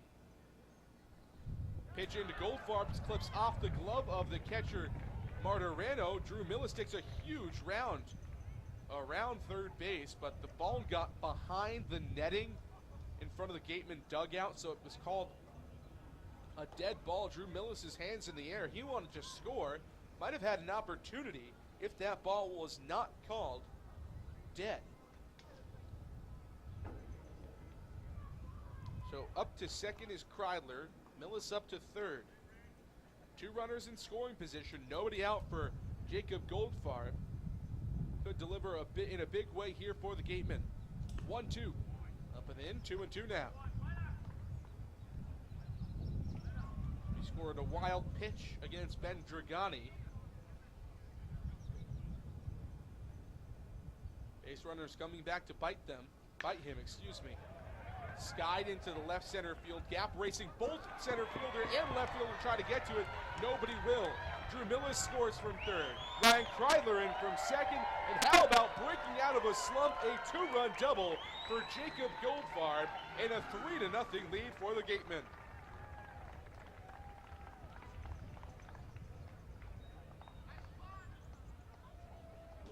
That's how you break out of a slump and welcome yourself to a new club. Endearing himself to his teammates, Jacob Goldfarb, a 2-run double. Ben Dragani's day is likely done as he trots off the mound now. It was really just a wonderful performance up until this inning for Dragani, but at some point your arm gets a little tired, you start leaving pitches up, and that is what came back to bite him in this inning.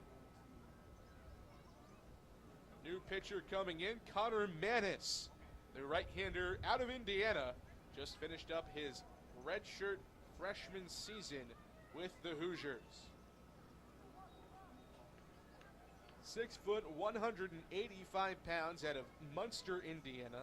He's only made 1 appearance this season. It was on the 4th of July against Harwich. In an 8-1 Brewster loss, he went 2 innings, gave up 1 run. It was unearned. 3 hits, a walk, and 3 strikeouts. Although the opponent's on-base percentage is very high at 400, but it's really hard to tell just how well Manis pitched, especially not having seen him with my own eyes, as well as it only being 1 appearance this season. So Ben Dragani's day is done. He still has yet to record an out in this inning. So officially he will go 6 innings pitched plus. He gives up 9 hits on the day, 2 in this inning, 1 each in the 6th, 5th, 4th, 3rd, and 2nd, and 2 in the 1st. So Manis to the mound now. This season at Indiana, a 3.24 ERA. In 12 games with 3 starts, he went 25 innings, gave up 26 hits, 10 runs, 9 earned, 7 walks, and 14 strikeouts. Much like his time on the Cape, the opponent's batting average and on-base percentage not all that great for Manis. A .283 batting average against for the right-hander. But now he will be tasked with trying to get the Brewster Whitecaps out of this inning. They've already given up 2 runs. The runner on at second and Jacob Goldfarb is the responsibility of Ben Dragani.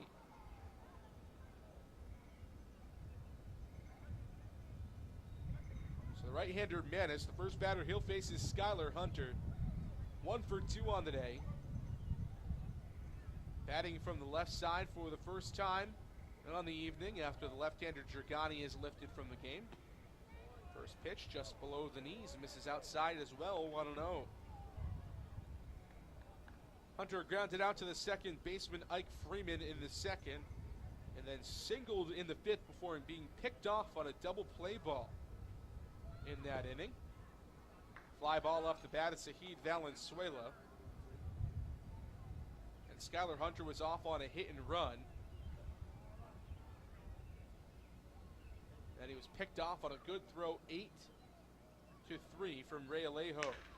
This one shot down the right field line, but it falls foul. Would have been certain extra bases and at least one run coming in to score for the Gatemen. But now 2-1 the count to Skylar Hunter.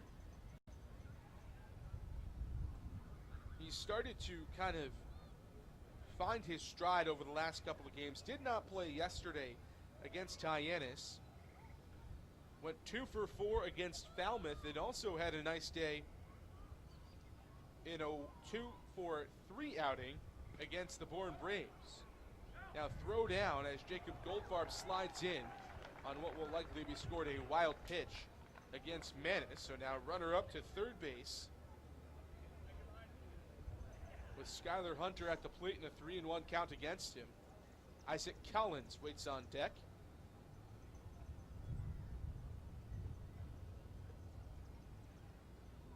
Three and one the count from Manis to Skylar Hunter.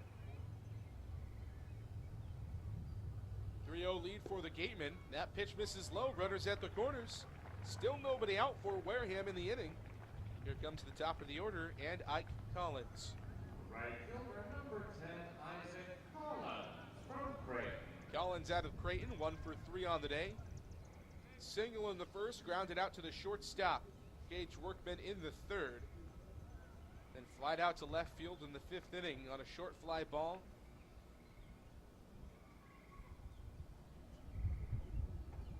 Try to drive in another couple of runs here. He's been an RBI machine of late. First pitch to him this time around, right on the outside corner for a strike, 0-1. Collins, no RBIs yesterday, but the day before, 2 RBIs against Falmouth.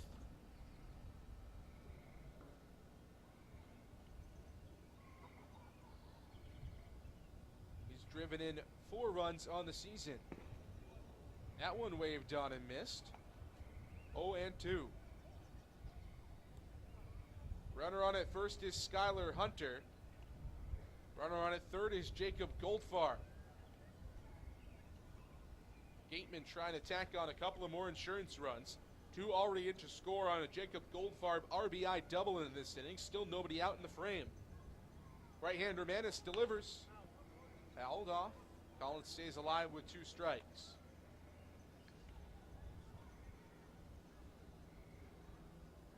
Gatemen tied for first place with the Hyannis Harbor Hawks, who are knotted in a 3-3 tie with the Harwich Mariners in the top of the 7th inning.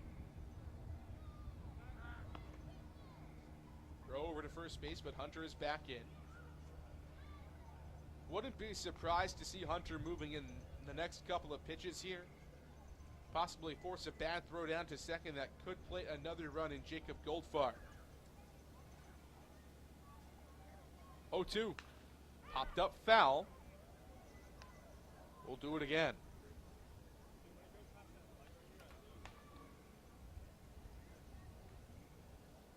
Collins batting from the left side for the first time today after his first 3 at-bats came against Ben Dragani, the starter.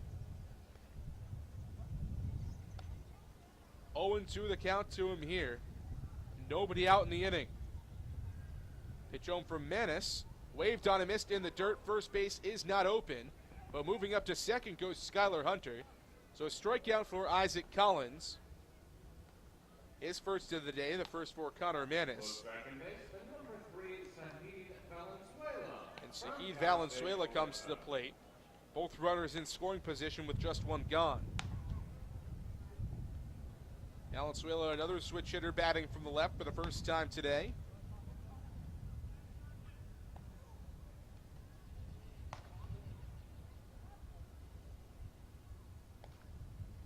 Up to this point, Valenzuela 0 for 3, trying to break out of a slump. Also didn't have his best game yesterday for the Gatemen. Went just 1 for 5 with 1 run scored after a 3 for 5 night the other day. First pitch to him, fouled off on top of Wareham Middle School, 0-1.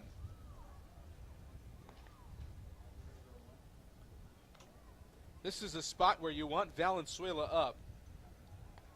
He is hitting .385 this season with runners in scoring position. 8 RBIs in just a couple of games. This just his 13th game of the season with Wareham. That one flared foul, 0-2 now.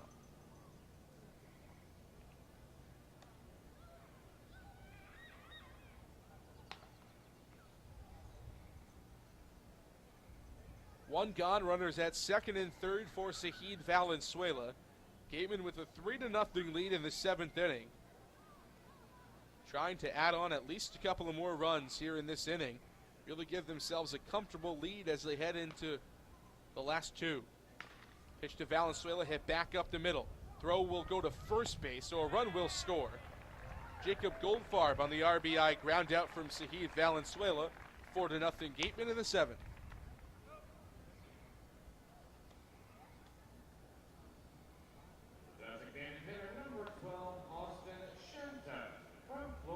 Saheed Valenzuela is now 0 for 4 on the day, but he does pick up an RBI here. RBIs for Valenzuela, Kreidler, and 2 for Jacob Goldfarb in this game for the Gatemen. Still a runner with good speed at third base in Skylar Hunter. Anything into the outfield will certainly score him. As long as Austin Shenton can find a little bit of grass to deposit it into. Shenton 1 for 3 today.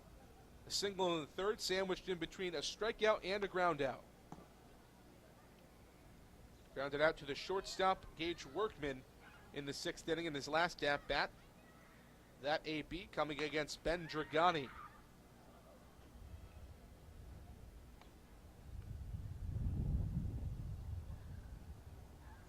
One 0 to Shenton, good stop behind home plate by Martirano.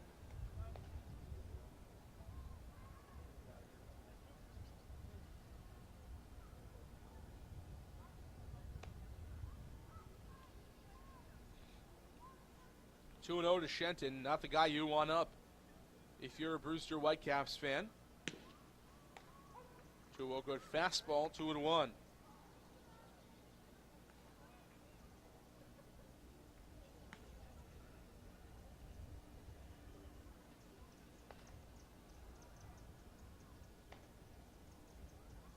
Two balls and a strike, 2 outs. Pitch to Shenton. Called strikeout or half again. Home plate umpire Dan Boomhauer giving that call to the right-hander Manis.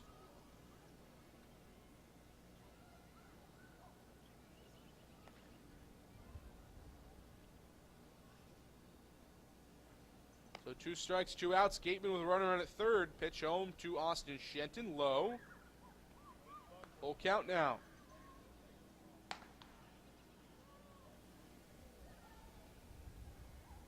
Third Connor we've seen in the game today. Connor Lund, the starter for the Gatemen on the mound. Connor Gramis, a hitter today for Brewster. And Connor Manis now on the mound for the Whitecaps.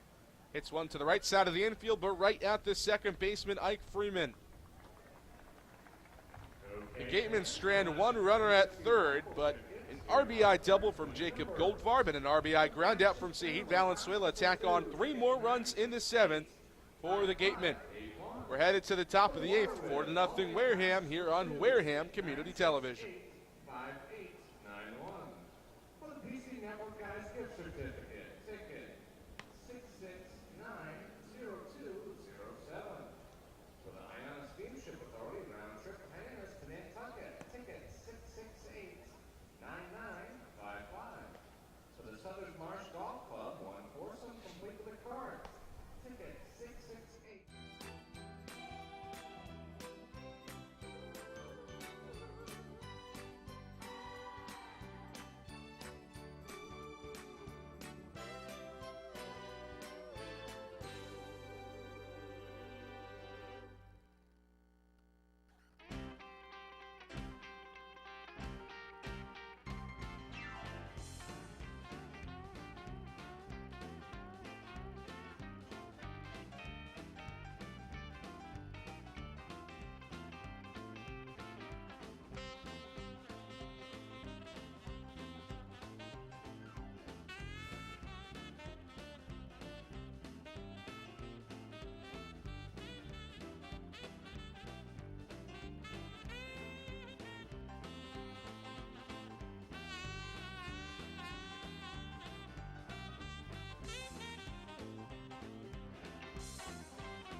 Nathan Florence back to the mound for his third inning of work here in the eighth inning, now protecting a bit bigger of a lead, a 4-0 advantage for the Gatemen over the Brewster Whitecaps.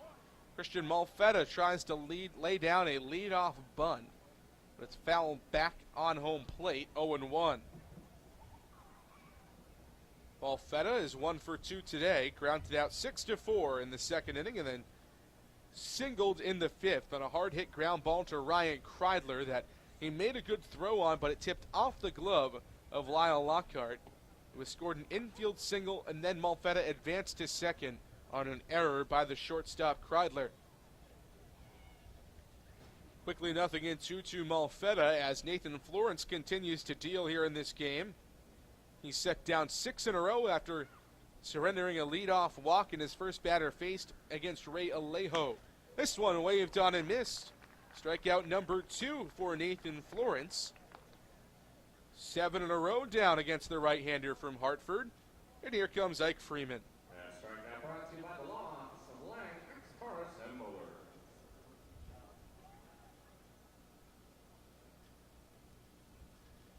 Now it looks like there's going to be a substitution here, a pinch hitter. Pinch hitter for the Whitecaps, now batting number 14, Dominic Canzone. Dominic Canzone from Ohio State will come in to bat in the place of Ike Freeman. Freeman had been 0 for 2 coming into this at bat. The first pitch to Canzone misses inside, 1-0.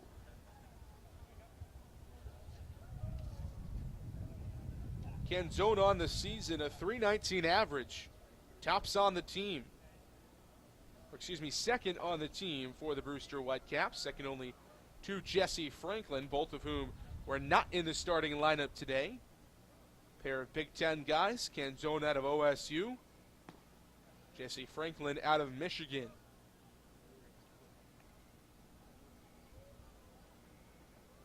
Canzone did play in the last game against the Gatemen, was the starting left fielder for Brewster. Had himself a pretty nice day, went 1 for 3 at the plate in a game where hits were hard to come by for both teams. 2-0 fastball right on the inside corner from Florence. It's 2-1 to Canzone.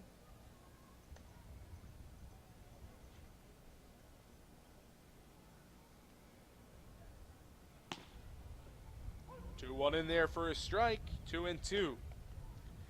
Canzone listed as an outfielder for Brewster as well as for Ohio State, but he does throw with his right hand, so theoretically he could come in and play second base for Ike Freeman, but we'll have to see what kind of defensive substitutions they come up with in the next half inning. But this one is shot down the right field side. Isaac Collins picked it up, but Canzone is in there with a stand-up double. Comes into the game and does exactly what he needs to do against Nathan Florence. Runner in scoring position now for the top of the order, and Ray Alejo. Center fielder number 22, Ray Alejo from Central Florida. Alejo is 0 for 2 today, although he did reach on a walk in the 6th inning and then stole a base. But they could not move him past second base. No Brewster runner has moved past second in this game today. Whitecaps trying to change that with Dominic Canzone at second and Ray Alejo at the plate. Only one out here in the 8th inning. First pitch from Nathan Florence. Here it comes.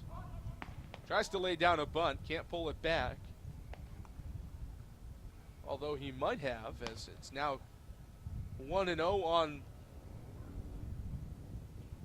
the scoreboard out in right center field. Didn't look like it from up here, but the home plate umpire says he did. Ball and 0 strikes. Canzone dancing a bit at second base. Florence keeping an eye on him, but worrying about the batter at hand, protecting a 4-run lead. Good pitch. Change up by the right-hander Alejo, and it's 1-1.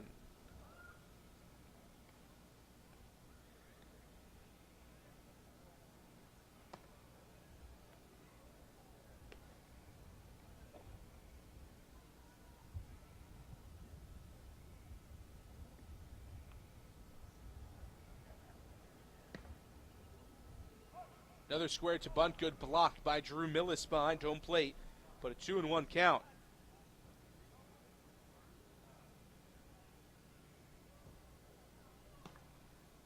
Runner on at second is Dominic Canzone. Ray Alejo in the batter's box. Gatemen a 4-0 lead in the 8th inning. Tacked on 3 much-needed insurance runs in the bottom of the 7th. 2-run double from Jacob Goldfarb and an RBI groundout from Zahid Valenzuela in the inning.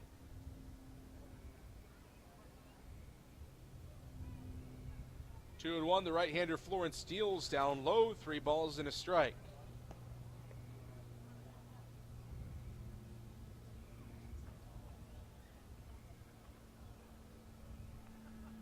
First base is open, so I suppose a walk here to Alejo wouldn't be too bad, but the kind of speed he has, that is not a guy you want on the base paths.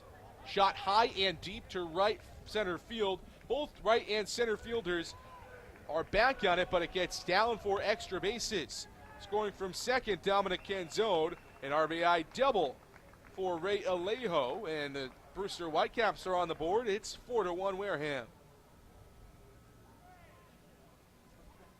Right fielder number 16, So back-to-back doubles here against Nathan Florence.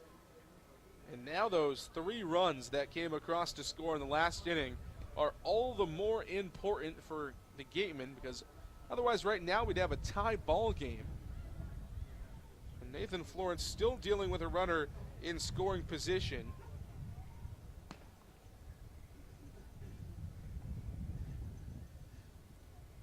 That's just the 4th RBI of this season for Ray Alejo, the 3rd double though for him. And Jim Lawler now out to have a little chat here with the right-hander on the mound, Nathan Florence. And now it looks like he's going to make a call to the bullpen, and that will end the day for Florence as Ryan Stoudemire, the bigger right-hander out of Charleston Southern, will come into this game and try to get out of at least this 8th inning. Florence coming into this inning had been absolutely magnificent. 2 scoreless innings, had set down 6 in a row, set down his 7th in a row when he struck out Christian Malfetta to get this 8th going, but now back-to-back doubles from the pinch hitter Dominic Canzone and Ray Alejo. And now it's a 3-run ball game as Ryan Stoudemire, the big righty out of Charleston Southern, as I mentioned, comes into the game for the Gatemen. Attention please, pitching change for the Gatemen. Now pitching number 49, Ryan Stoudemire, the 6'3", 250-pound right-hander out of Pomeria, South Carolina. He's got a 3.17 ERA in 5 bullpen appearances this season.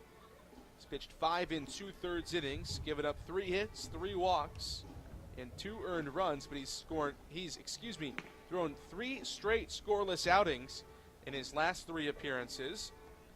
The 9-0 win over Hyannis. 1 run, no hits, a walk, 4 batters faced. Last time out against Brewster, he closed out the 9th and 10th innings. So he had a fantastic outing against the Whitecaps, went 2 scoreless, only and faced the minimum, and then in a loss to Bourne back last Monday. The Bourne Braves couldn't get anything across against him when 1 scoreless, no hits allowed, 1 walk. He also induced a ground ball. He only faced 3 batters. This season at Charleston Southern for the right-hander out of South Carolina was an up-and-down year to say the least for Stoudemire. Pitched to a 6.69 ERA, not the nicest of seasons for him. 18 games, 13 out of the bullpen with 5 starts, 35 innings, 54 hits, 29 runs, 26 earned, 13 walks and 40 strikeouts, so he's not going to walk a lot of guys. He's not going to strike out a ton either. Just about a strikeout per inning, but a pretty hard, firm fastball from Stoudemire coming off his sophomore season. A 2-way guy at Charleston Southern, but has not hit in 2018 for the Gatemen.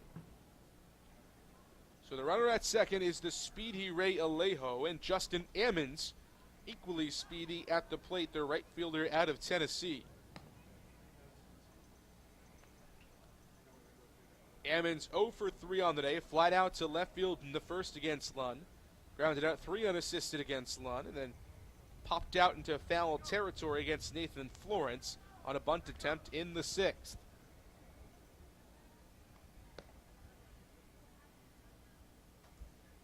Stoudemire ready to go on the mound. Was the workhorse for the Charleston Southern Buccaneers the last 2 seasons. First pitch from the 250-pound right-hander. Fouled back, 0-1 to Ammons. Last season as a freshman had the most appearances for the Charleston Southern Buccaneers. 14 of them scoreless as a freshman.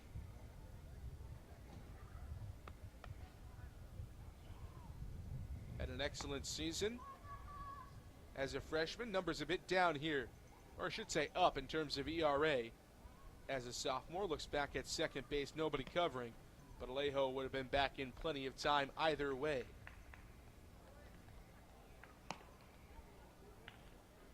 There's still a little bit of action going in the Gatemen bullpen. Right-hander Zach Hart, long blonde locks, sticking out there in the just over the right center field wall, but Ryan Stoudemire is the right-hander on the mound. Ammons fouls it off. It's 0-2.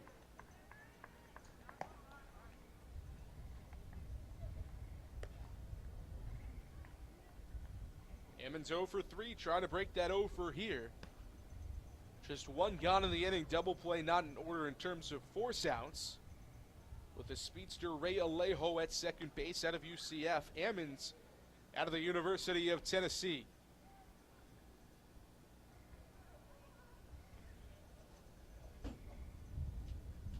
Outfield is playing considerably in against Ammons.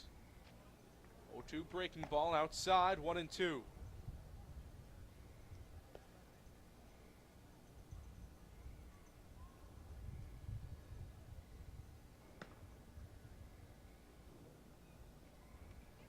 Four to 1 Gatemen here in the bottom of the 8th.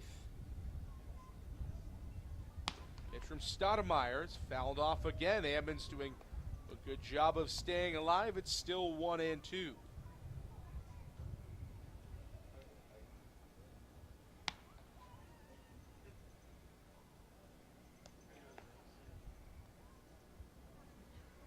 will be the 6th pitch of the AB.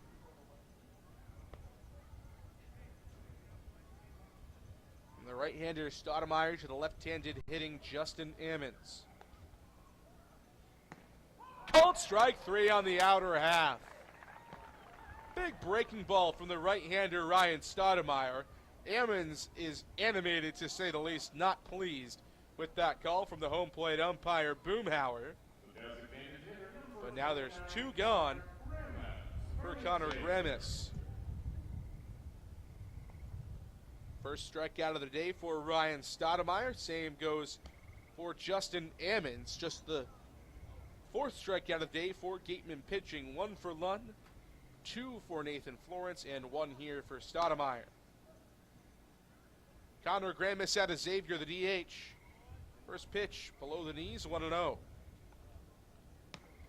Gramis 1 for 3 on the day. Single in the 1st, and then grounded out to second base in the 4th.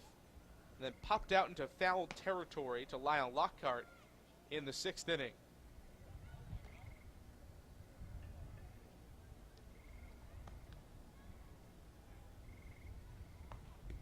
Pitched below the knees, in the dirt. But another good stop by Millis, who's played an excellent defensive catcher today.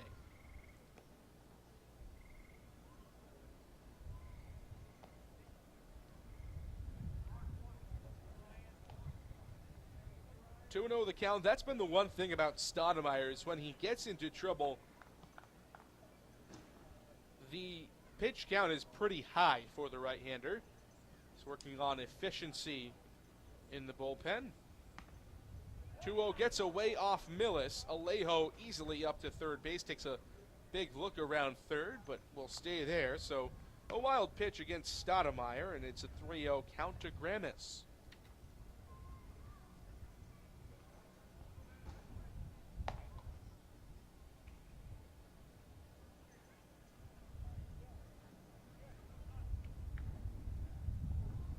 The count now to Gramis.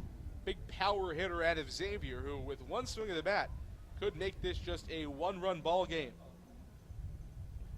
Gatemen scored 1 in the second inning, 3 in the 7th.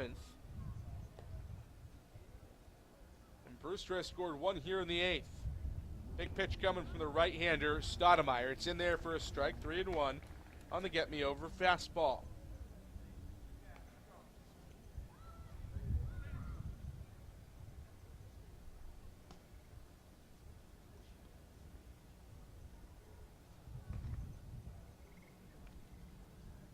One from Stoudemire, dives down and away. A 5-pitch walk to Gramis, runners at the corners, and 2 outs now for Brandon Martirano.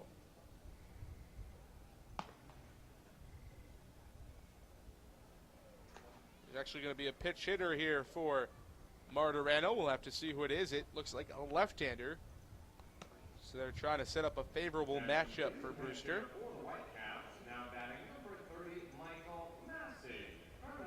Mike Massey from Illinois is in the game. He is the best player on this Brewster team, coming up to pinch hit in a big situation. Represents the tying run at the plate. Runners at the corners for Brewster. Alejo with speed at third. Nothing too speedy for Connor Gramis on at first. Ryan Stoudemire on the mound. 1 run across to score in this inning. It was charged to Nathan Florence, and the runner, Alejo, is his responsibility. First pitch breaking ball dives into the left-handed batter, Massey. 1-0. Massey, 298 on the season, a home run and 8 RBIs. He has been described as many around the league as Brewster's best player. Surprising to see him get a day off. Look over at third, but nothing doing.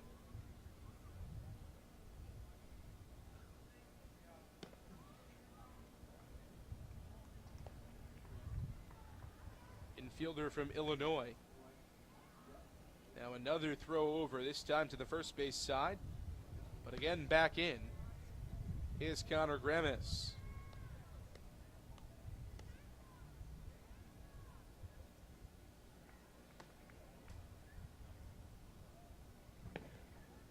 Good pitch there from the right-hander Stoudemire. Firm fastball at the knees.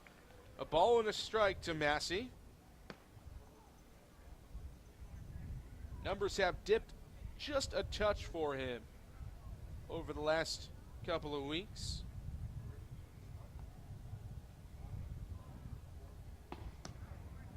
Looked like a good fastball from Stoudemire, but it misses out of the zone. 2-1 now. Strikeout numbers low for Massey, just 6 Ks and 70 at-bats this season for Brewster. 77 at-bats, I should say. 23 hits. Couple of extra base hits, 8 RBIs.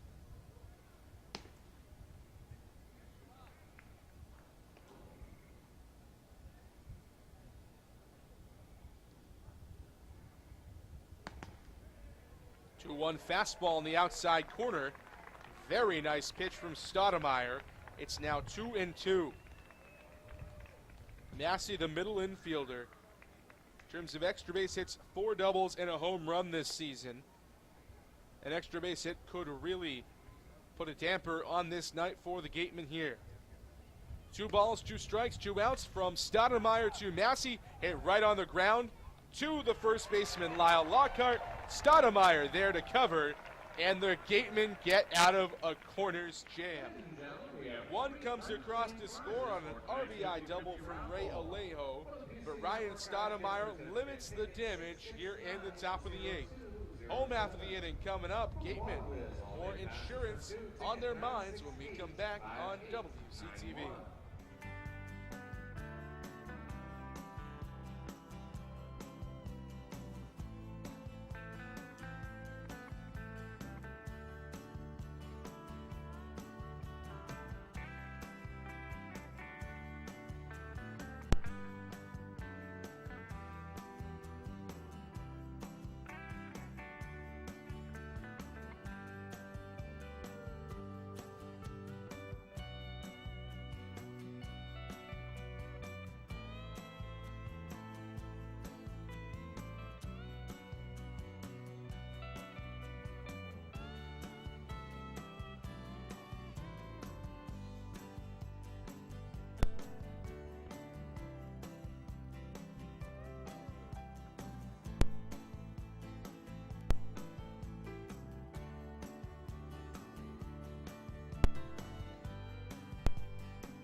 Couple of defensive substitutions here for the Whitecaps in the 8th inning, the bottom half of the inning.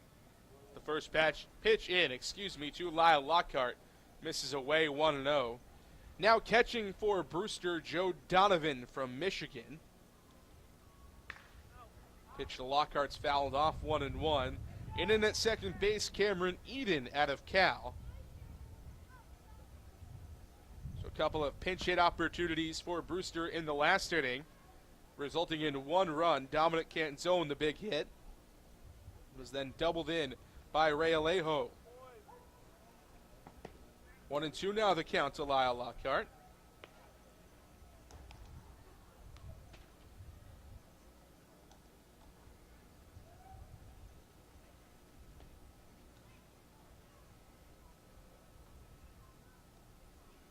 One, two. Popped up into center field. Alejo a couple of steps back. He's there to make the play. Out number 1. At this time, we're pleased to welcome back Gatemen broadcaster Jacob Kirby to the Orchestra Public Address Announcement. Lyle Lockhart 2 for 4 on the day. Now batting the third baseman, number 16, Haven Parks from Kent State. Haven Parks, the left-handed hitting DH tonight.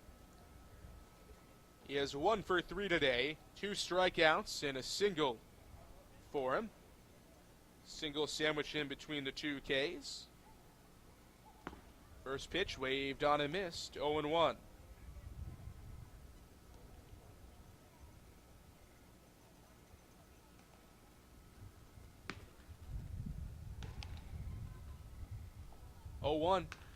Sprayed foul, 0-2.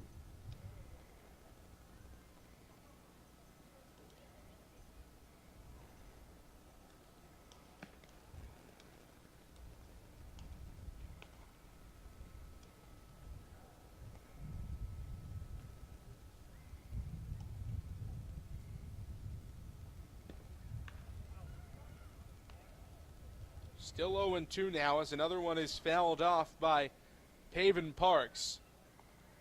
Trying to get a rally going, if you could call it that. They do have a 3-run lead, but would obviously like to pad on to that. We know about the 9th inning meltdown the last time the Gatemen were at Spillane Field. So as big a lead as possible is always a good thing heading into the 9th.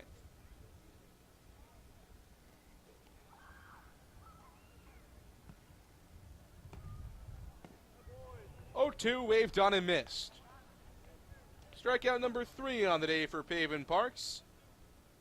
Second strikeout of the day for Connor Manis, the right-hander out of Indiana.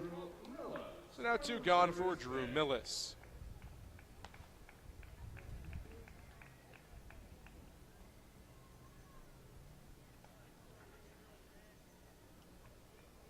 Millis, the switch hitting catcher today, is 0 for 2. A pair of strikeouts, a walk and a run scored in this game. First pitch from Manis in there for a strike, 0-1.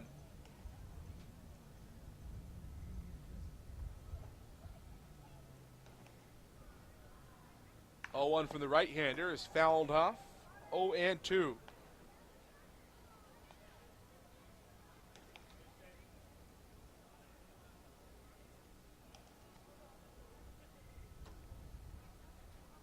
Quickly 0-2 to Drew Millis. Pitch home. Outside, 1-2.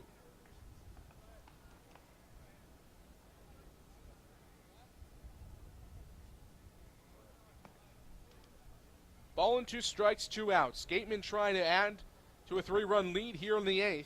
Couple of insurance runs before they have to deal with the Brewster Whitecaps. Will be down to their last 3 outs in the 9th inning. Brewster will have 5, 6, 7 in the inning, so a pretty good part of the lineup for the Whitecaps. Always nice to have some more runs. 1-2 to Millis. Call strike 3 on the outer half. Third strikeout of the day for Drew Millis. Back-to-back strikeouts to end the inning for Connor Manis. 3-run lead for the Gatemen. Brewster down to their final 3 outs. They'll try to make a comeback. We'll find out together if they can when we come back on Wareham Community Television.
Last 3 outs for the Brewster Whitecaps here at Spillane Field. They trail the Gatemen 4-1 in the top of the 9th inning.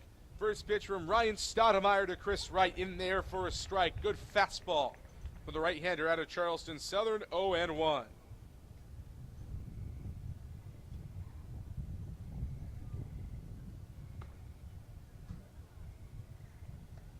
A 1 to Wright, sprayed foul, quickly 0-2. Wright 0 for 3 today. Grounded out to the shortstop, Ryan Kreidler in the second. Flied out to left and right in the 4th and in the 7th. 0-2. Fouled off on the plate. Still 0-2.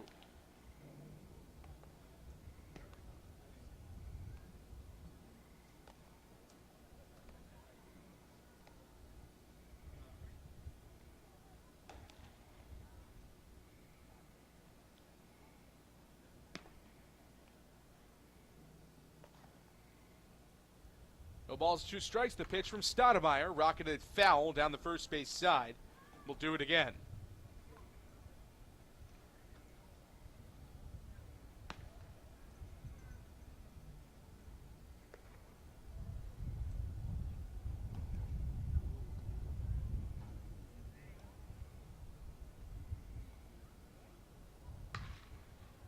Back up the middle, diving stop by Sahid Valenzuela. His throw is way over, but Drew Millis is there to back it up.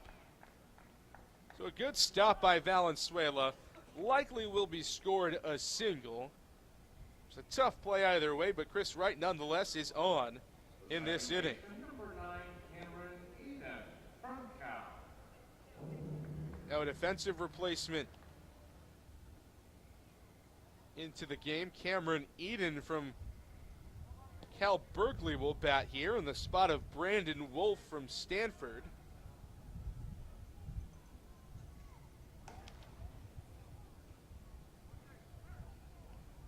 He has yet to hit today.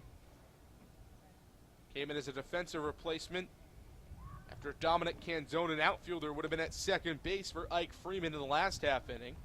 First pitch from Stoudemire misses low, 1-0.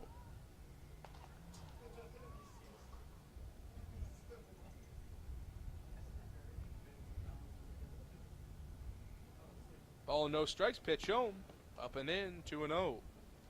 Eden at .259 this season.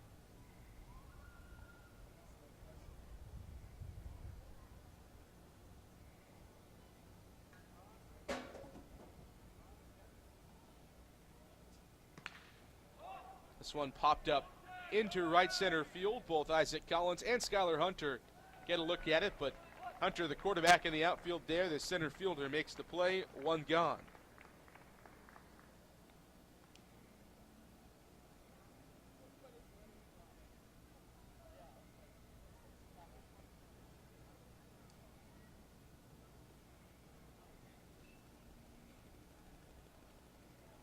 One out and a runner on at first now. Gage Workman, the shortstop out of ASU, would be the batter, but there's going to be another pinch hitter here. Number 8, Jesse Franklin, the outfielder from Michigan, will stride in. Best hitter by average on this Brewster team, hitting .324 on the year.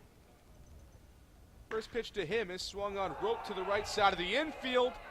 Caught by, or rather, Lyle Lockhart makes the play on the diving stop, tags out the runner at first, Chris Wright, and then touches the base for a game-ending double play. The Gatemen win it 4-1 over the Brewster Whitecaps here at Spillane Field. Most of the day, a pitcher's duel and a magnificent performance from Connor Lund.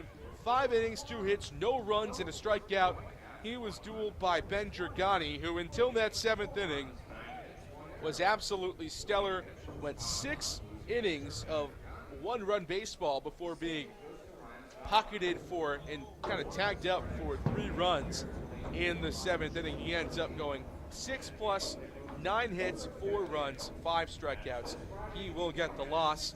So the winning pitcher is Connor Lund, the losing pitcher Ben Dragani, and the save tonight will go to Ryan Stoudemire. Big hit of the day was an RBI double, 2 RBIs coming in for Jacob Goldfarb, who breaks out of a slump, a season-long slump between both Katuitt and Wareham, and picks up the first big hit of his Wareham Gatemen career. Gatemen find a way to come back, or not come back, rather, they led the whole way, but they do find a way to eke out a win over Brewster Whitecaps team that they will see tomorrow. Home and home set up for the Whitecaps, who were supposed to play them at Stony Brook last Friday. That game got rained out. So now, yes, tomorrow is supposed to be an off day. The Gatemen will travel to Brewster about an hour or so east to play the second of a home and home.